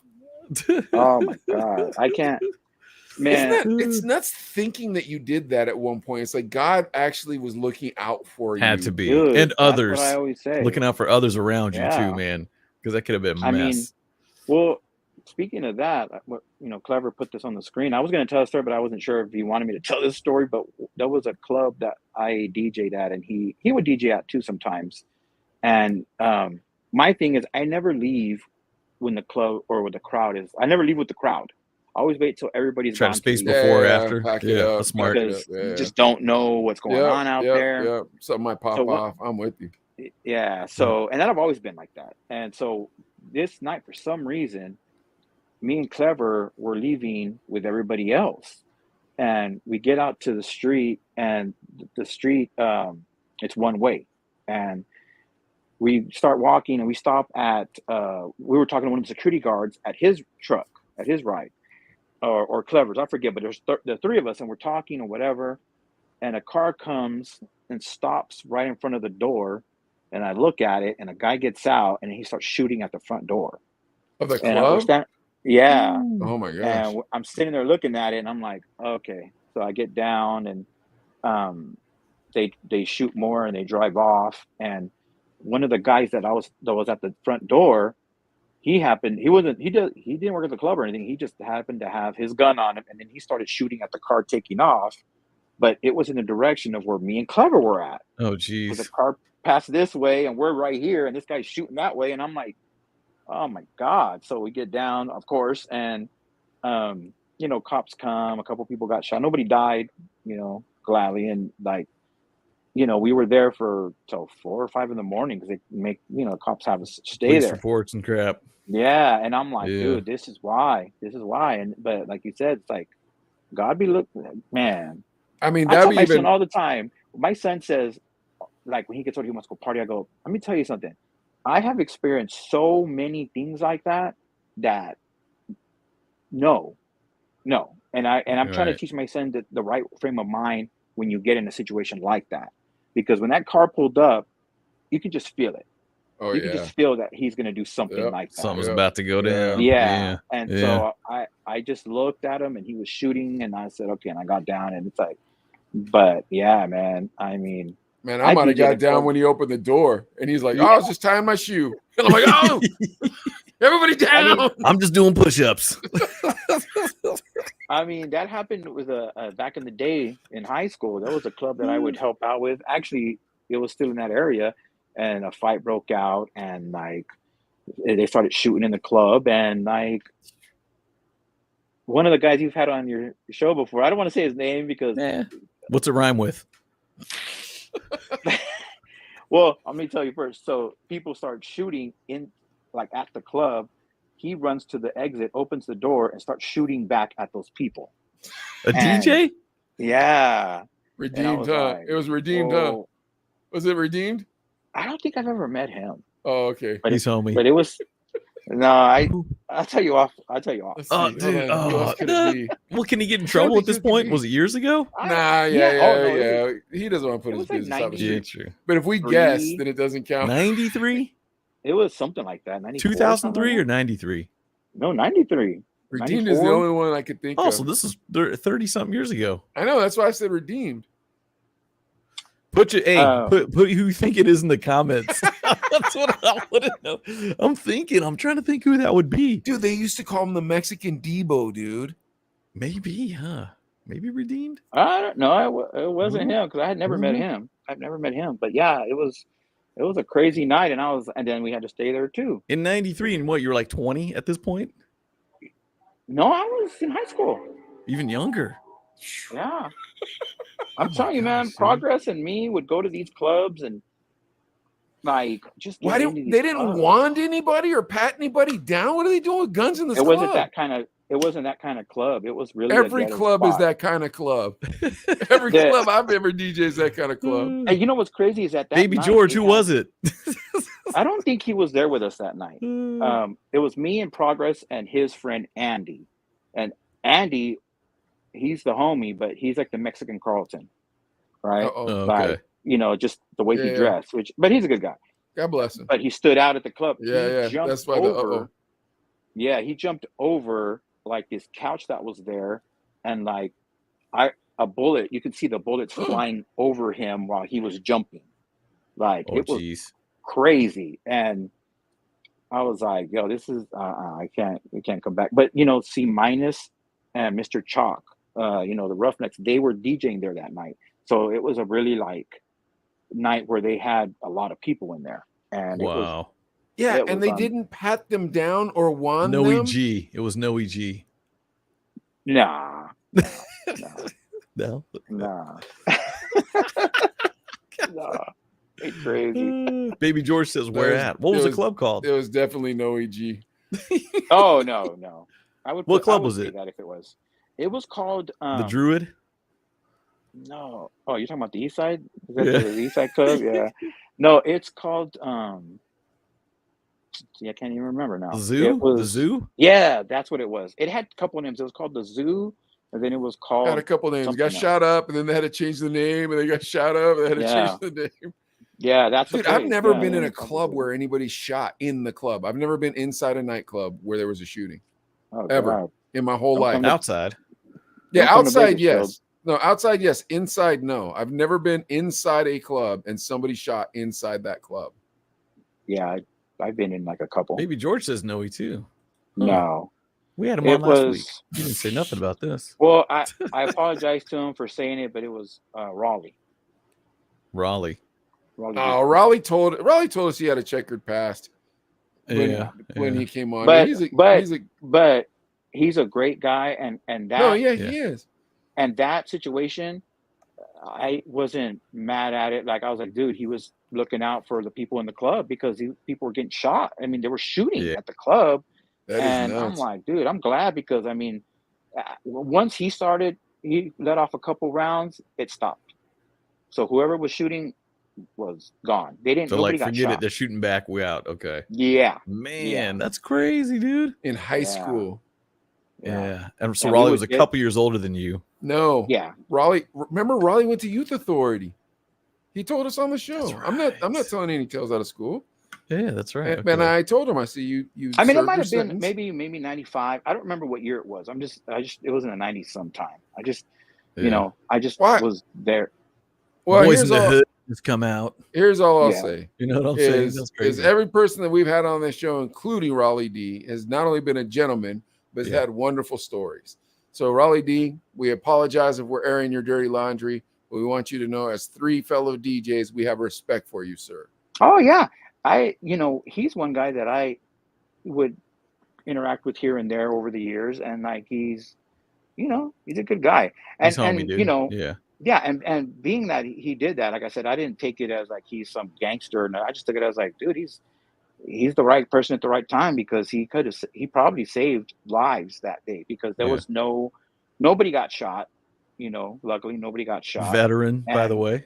Shout out to Raleigh D for being a veteran. But he wasn't a veteran then, Adley. Wait, he wasn't yet. Veteran I now. Actually, I saw him DJing one time at it was Bricks or whatever it was back then, Tonic, or that different variations of that club, and he DJ'd there for a night for something, and I mentioned it to him because I hadn't seen him in so long, and I talked to him about it, and he goes, I don't remember that, and he goes, I remember that. I never had a gun. Yeah, but and I was like, yeah, man, and that actually stuck with me, because that was like, when you get into a situation like that where your people are shooting, that's something you don't forget. Yeah, of course. Yeah, seriously. Yeah. Well, especially in the club. Like that's never happened.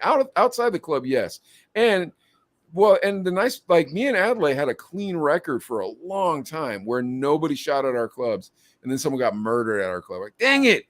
Like, that's outside. Worse. Yeah. What was outside? Yeah, not inside though. Yeah. Outside. I got a 2-minute story about that. Well, like, there was a local club called Rock and Rodeo.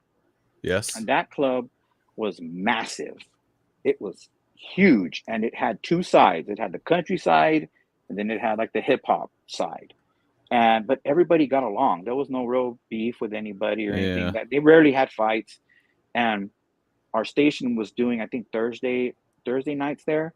And so I would go and do DJ there, and they would do, the station wraps around the pillars in front of the building and station logo. And that stuff would stay Clear up. Channel, Reg? No, this was the same station I'm at now. Still hot, right? Yeah. Who's the parent company? American General Media. Yeah. I'm just wondering where you're getting these raps. We had one banner. Well, our company, I mean, AGM had understood. They understood about promotions. Game. Yeah. Like they would buy just boxes of rolls. The rollaway is the best. Yeah. Yeah. And how many t-shirts did you have to throw out? As many as you felt like it? Yeah. And then like one night, and those wraps would stay there until someone tore them down and wrap it. So it would last over like a week. And then, so one week we have the club, Friday comes along, whatever. And then Saturday night, somebody gets murdered at the front door at the prime time of the club. Oh my gosh. And here's the thing about it that's crazy, is that person got murdered and somebody recorded it. So there's like on video a phone of it. Yeah. Oh wow. And it's on YouTube. Wait, and you were DJing? You were DJing? Yeah. No, I wasn't DJing that night.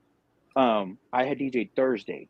But what was crazy is that video, a guy walks up to another guy at the front door, shoots him, and runs off.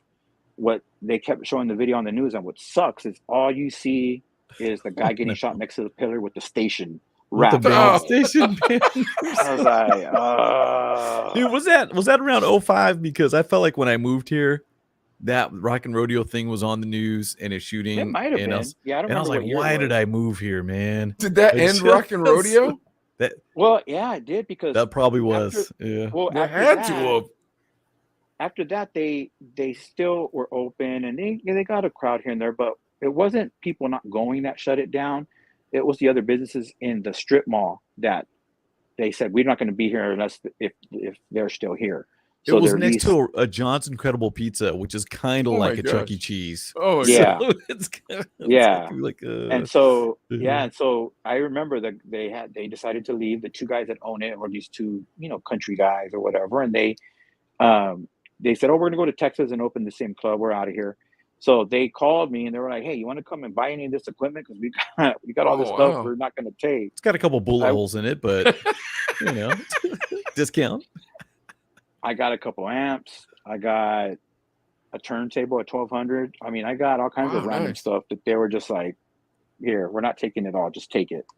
And yeah, and then now it's like a Harbor Freight tool place, and I go in there and I'm like, dude, they made this place look really small. This place held like 1,000 people, 1,200 people. It's a Harbor Freight. Okay. Yeah. Yeah, Okay. yeah. But yeah, that's a death. Rock and Rodeo, you guys had wet t-shirt contests and stuff though. I mean, it was old school type, right? Stuff. We did it at Aldo's. That's what we would do Aldo's, at 1 a.m. okay. Once we'd get off the air at 1 a.m. off the station, they would do like wet t-shirt contest. They would have hard body contest. Who had to recruit the women for the wet t-shirt contest? That wasn't me. You can ask George that. I wasn't doing that. You know who had to do it when you know how to do it when there was a Chino Brothers event? Can you guess who had to be the ones recruiting people's wives? Whichever I was gonna say, whichever of you guys who was married. No, neither of us were married. We're both single. So we both had to go up to tables and just be like, "Hey, do you want to be in a wet t-shirt contest?" So embarrassing. We had the bikini contest. Remember? I had the wet t-shirt contest. I had the wet t-shirt contest at the Metro. And Metro Stevie made them change in his office while he was in there. Wow. Yeah, bro. I'm telling you, every one of them club owners was a scumbag. They're nasty, dude. Crap. Dude. Yeah. Hey, man. Yeah. Well, before your earbuds die. Yeah. Well, you guys want to get to some news? Yeah, dude. Yeah. I don't even know what time it is. 7:46 our time. Oh my gosh. All right, let's do one news story. We don't want to kidnap DJ Rec. Sorry, right, DJ Rec. We're just having fun, dude. I hope you're having fun. Okay, yeah. I'm gonna read 3 headlines to you. You tell me which one, okay? All right. Tupac, Snoop Dogg, and Nipsey Hussle deemed soldiers for the devil. Oh my goodness, that's a good one. Or The Game convinces woman to eat trash to win Balenciaga shoes. What the heck? Oh no, man! Now I'm kind of torn between these right here. Wait, I'm gonna read two more. Wait, do you have any political ones? Not really, but I have a random one. Okay, let's go with the random one. Mega Millions $1.3 billion jackpot still unclaimed. Oh wow! Thought that was kind of interesting, and this one's kind of interesting too. Cardi B hits back at comparisons to Andrew Tate. Andrew Tate kind of. I like that one. I like that. Yeah. One. What do you like, DJ Rec? I don't know. I don't know who Andrew Tate is. How do you not know who Andrew Tate is? I do not own the internet. His name. I have been seeing like his name and stuff, but I'm not really sure who that. Like, what's his thing, or you know what I mean? Like, dude. So he's half black and half white. He's American, but he was raised in England. Then he went to Romania. Then he became a kickboxer. Mm-hmm. Then he started this like. Brandon at my work calls it a cult, but you tell me what it is. It's supposed to be some sort of self-help thing for men, and you pay him $50 a month, and then you have to share his videos. So nobody heard of this guy, right? And then they kicked him off the internet on Sunday. Just so they recently. Took him off. Yeah, they took him off on I TikTok. saw that off like all the social media. Yep, stuff. all socials. They kicked him off. Okay. Do you think they should have been able to do that? I mean, it's I mean, why did they kick him off? What was their reasoning for that? I mean, the dude is he went from having 1 million followers in June to 40 million followers on all platforms this month. And they kicked him off. But is that why? Or I mean, do they say why? I mean, well, he likes Trump. He says things kind of really unfiltered. I don't know, like, because he'll say things I agree with. He says a lot of things that are like biblical, but then at the same time, like he has strippers around him all the time. Like, he's kind of like a Dave Portnoy. Do you know who Dave Portnoy is? No. I'm trying to think of someone that you know who Bear Grylls is? Do you know who Bear Grylls is? Is it like a political figure? No, these are internet characters. Mike, you know who Jake Paul is? I know that, and the only reason I know that guy is because my son, when back in the day when Jake Paul and his brother would do YouTube videos. Okay. Like they did, like, you know, whatever they did in YouTube, and I saw one of them became a boxer. And the Hodge twins. Do you know who the Hodge twins are?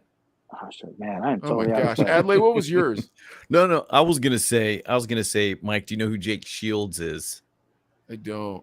Oh, okay, he's a UFC fighter that's talking about Andrew Tate and Cardi B.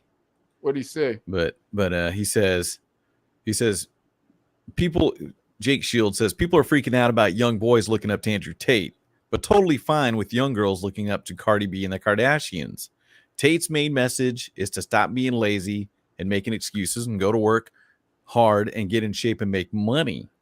He said the Grammy winner, Cardi B, of being a drug addict, and he says, quote, she's effing random men while going through life as a brain dead moron. Cardi's is go do drugs, F random men, yeah, go through life as a brain dead moron. Dozens of rappers have songs glorifying murder, but Andrew Tate's the biggest problem, question mark. So Andrew Tate's this dude, I guess you can explain it, he's very male centered as far as like, hey, you got to work, hey, you got to hustle, you got to make your money. Women, they're there to serve men, kind of is what he's Yeah, what that's his pretty thing much is, kind it. of. Yeah, that's so it. so it's coming off pretty misogynistic, you know So what I'm saying? he's telling guys, go hustle. And he's saying, goes, I'm knocking out. He's like knocking their hustle. Yeah, just like. be a man. Quit being Well, a wimp. I will tell you this. So, like, not too long ago, I was actually able to get on a Zoom call with Cardi B, and Oh wow. They're going to she say was Andrew talking. Tate. Well, so she's talking, right, and she has this song that's out now with the Terror, Kanye, and this rapper Little Durk, right? So someone else in the call asked her about how did she get Little Durk on and Kanye, and she said, well, I already know, I've known Kanye for a while, so I just called him. She's like, but I didn't know Little Durk. And she's like, but I'm a married woman. She's like, I can't be talking to all these rappers. So she's like, I have my husband do that. Well, that's And smart. like, that was really shocking because people, like, when you hear a guy say like what you said, this guy said, like, dude, she's just like and she was in her house, and then like, she's like, excuse me guys, but I have to like feed my daughter, so I'm gonna be making food while I'm like talking to y'all. Like, and it's not much, but I look at it like, dude, she's like a normal, like, I don't know. I mean, I'm not basing like my whole opinion about her on that, but it's just like what this guy said, that, oh, she's effing random men, all that. Like, that's the most stereotypical thing to say about women. You know what I mean? Like, you don't have any proof, you don't have any actual, like, no receipts, but you're saying that. It's like, come on, man. Like, if you're gonna come out like that, you have to show proof of that. That's the way I look at it. Like, No, I don't when think I see that's bad. things, yeah, when I see things on the internet, I'm just like, I unless think that's a good this, assessment, Rec. I don't think that's bad at all. Because for what me, up, DJ Wifey? for me, it's because the thing with, like, I just don't think you're supposed to censor people. I have a problem when they censor people. So when they kick Andrew Tate off the internet, that bothers me. Cardi B being a role model to little girls, I don't know. What parent is letting their child listen to Cardi B? Exactly. That's the part I don't get. Yeah. When we were kids, people didn't go to Richard Pryor or Eddie Murphy and go, hey, man, you're supposed to be a role model to little boys. Now, they might have said, hey, Eddie Murphy, stop cussing. Hey, Eddie Murphy, you're vulgar, whatever. Yeah. But they never said you're a role model to little boys. Okay. Yeah. Guess what, Rec? I guarantee you more people in our generation at 9 to 12 years old heard Delirious than 9 to 12-year-olds now listen to Cardi B. Yeah. Yeah. You know what I mean?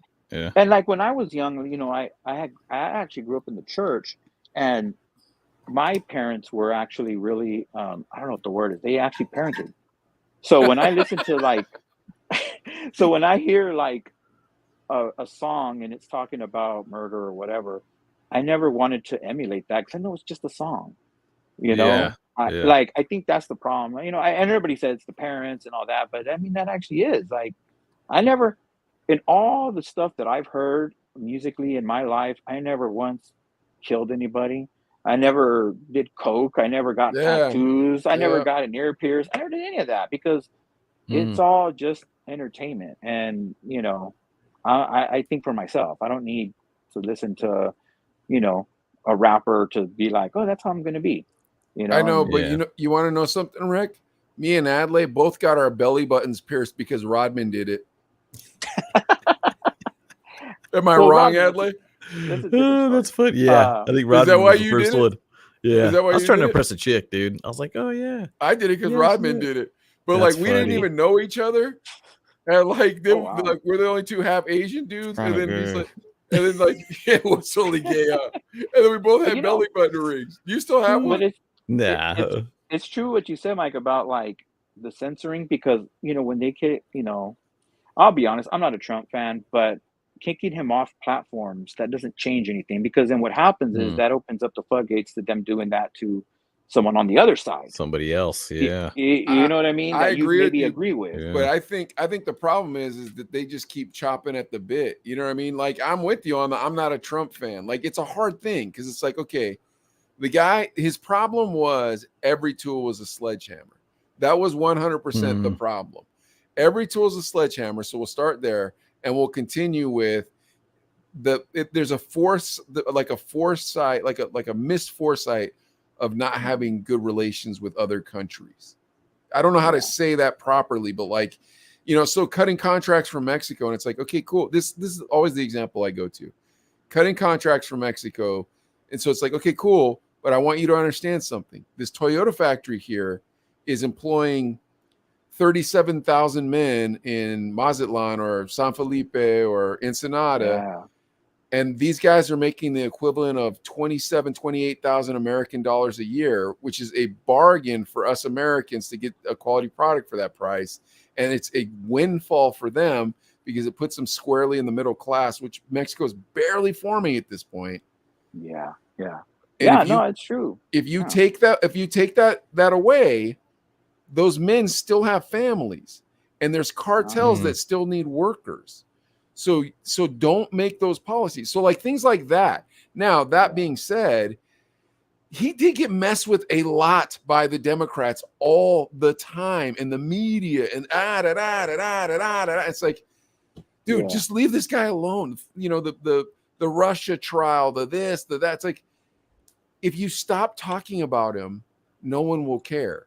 But if you keep picking on him, everybody's going to get mad at you, And so, DJ Clever, Trump 2024 to save America. Save And thinking about that too, even because he has Truth. Rocky, relax, Rocky.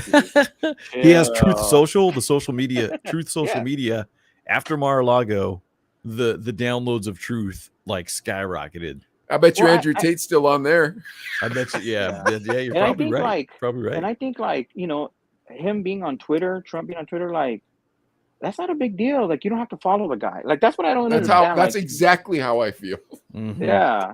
It's like when people complain about the music, like Cardi B's music on the car radio. I'm like, well, change the station. Like, why is it Cardi's fault that you're listening to her music? Or that your kid. Hey, Cardi B did say this too. After all this stuff, she says, "Look, quote, I'm married. I don't smoke weed. I don't pop pills. I don't do coke. I'm a mom of 2 kids, and I do a lot of charity work. But hey, let me put Cardi into it to defend a man who defends misogyny and rape." Yikes! And then she said, "Pretty heavy." It tickled the thing in the back of my throat. That's what she said.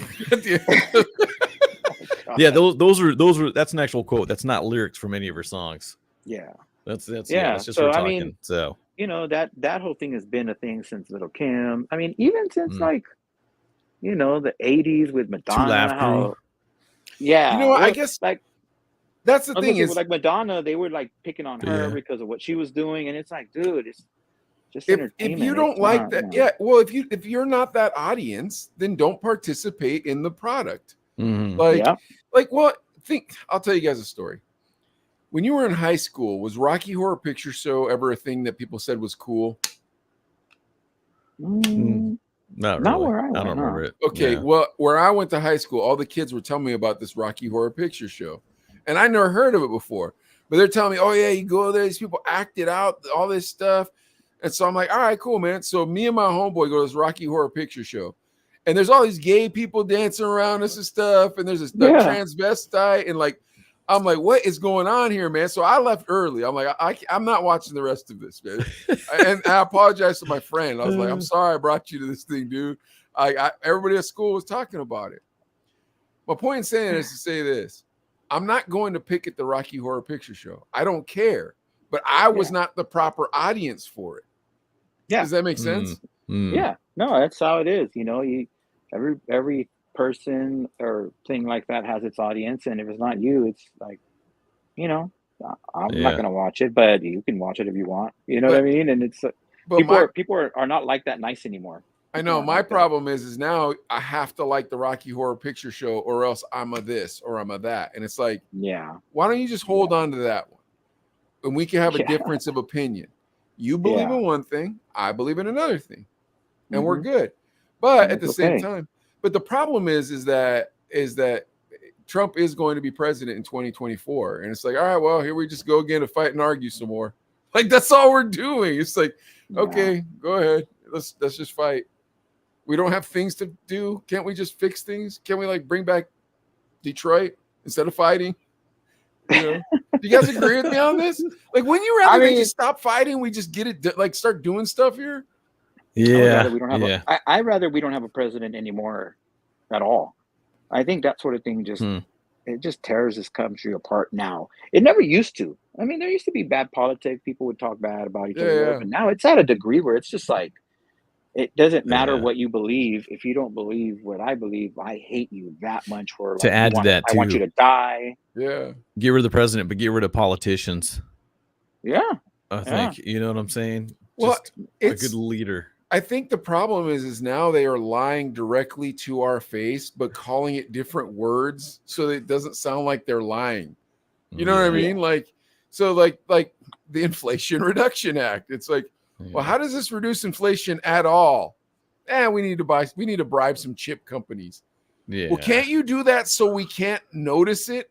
Like, because I feel like back in the Iran Contra days, you know what I mean? I couldn't figure out, like, it wasn't that blatant that the government was bribing companies, you know? Like now it's like I'm not even like you can't fact check me on something that actually happened. You know, it's not like, well, I'm Alex Jones making stuff up. It's like, no, you are giving $50 billion to an industry that had $250 billion in profits last year. They had that last year. So they should have a little bit of that left over while the rest of us are paying $7 gas and having to scale back our menus at home. Like, but you're going to give them $50 billion. And just to make sure you didn't miss us when you kicked us in the balls, you're going to call it the Inflation Reduction Act. It's like, how are you bribing somebody? You're going to do anything about the price of tacos? You know what I mean? It didn't reduce my inflation. Angry. It reduced that chip company's inflation, dude. Yeah, that's just annoying. But here's the thing, right? Like, I don't want the alternative of, that's why Trump America, boom, boom, boom, get rid of the Arabs. It's like, no, man, I don't believe in that either. Like, that is not not my jargon. You know what I mean? Like, I want a centrist America where people look like politicians that I'm like, hey man, look, see that cat right there? Yeah. He is way more competent than I am. He is way smarter than I am. He's way more religious than I am. He has his children are better behaved than my children. He was raised in a better family, or he worked his way from the bottom to get there. And I believe in what he's saying. And then another fellow saying, you know, I see what you're saying there. However, you see this fellow over here. Yes. Well, I believe, you know, he says the exact same thing for his guy. And you go, you know what? May the best man win. I don't agree with your guys' blah, blah policy or blah, blah policy, but we are in the United States, so we're going to be all right. You know what? You too, sir. I don't believe in your guys' blah, blah policy or blah, blah policy, but we're in the United States, so we're going to be all right. Instead, it's like, okay, if the right's in power, and trust me, it's going to happen. Man, you're already hearing these Marjorie Taylor, whatever, using like inflammatory language, just like Trump. It's like, now we're going to have 10 of them. You know, I saw this. I saw this congressman, and they were like, I heard you say that everybody who goes to abortion rallies is fat and ugly. And he goes, they are. And it's like, well, you don't say that, man. You're a politician. You're supposed to be better than me. Like, I was a shock jock. You know who said that? That was isn't that the guy who's like trafficking young girls? I don't know. Whoa. Matt Gaetz. Yeah, I saw that. I don't know if he's trafficking. I didn't say he's trafficking young girls. Wow, that's crazy. Yeah, I said that. But if anybody, if Matt Gaetz fans are watching, he is doing that.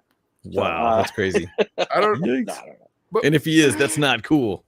But my Yeah, point is like, but you're right. I don't just want a circus. This isn't the WWE. Like, I'm not trying to have fun. I want to see a well-learned man who's more mature than I am, that I could look up to and say, man, I can't do what you're doing, and God bless you for doing it. You know, I don't know how you can, you go ahead. I agree with that. I want somebody who's, you know, somebody who's smart and who doesn't think with their like heart, but thinks with their mind. You know what I mean? Because 100%. Or doesn't think about money. That too. Or getting rich off of other people. All right, you want to know? Here's my ideal. This is it. If you wanted me to go back and start voting again, here's exactly what I have to see to get me to the voting booth. You ready? A Mexican or other Latino, but primarily either Mexican, can't be Cuban, Republican, and an Asian Democrat running for president. If I see that and those two guys are going head to head, you'll have me out voting again. That's interesting. It. Who would you vote for? I don't know, because at that point, I bet you they would both be very well spoken. I guarantee they will both be very well spoken. Because here's the thing. So if you have a Mexican Republican, right, like he'd either be from like where you guys are from, where that's a little more common, or maybe Texas, or maybe Arizona. So you'd have to have like some, very intelligent lawyered man. George Lopez. I mean, dude, clever should be the guy, dude. Clever. Yeah, clever. Come on, get man. Into politics, man. Get into politics and run for president. But someone like that, right? Like someone that you respect. Oh my goodness, this guy. But then the Asian fella, he'd be able to, point back in history, something like that. Like he'd have the eloquence of Obama, but with like some facts behind it. You dig me? Those are my two ideal candidates. Yeah. What say you guys? I say it's getting almost time to wrap. Yeah, I agree with you. hey, Rec, man, it was so much fun. It just flew by. Yeah, goodness, man. For you, nothing. Well, I hope we didn't keep you too long, man. No, I am going to head to the station right now. Real quick, any shout outs? Go ahead.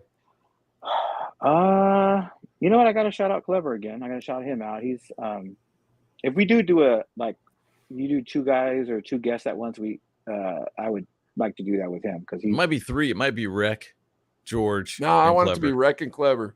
Rec and Clever. I want it to be Rec and Clever. That's it. Yeah. Yeah. But George does got a lot of stories too, so it just that'll be the next one. We'll get there. Yeah. But yeah. No, I would shout out, Clever, George, Hot 94.1. That's the station. We didn't even touch on that. That I'm at.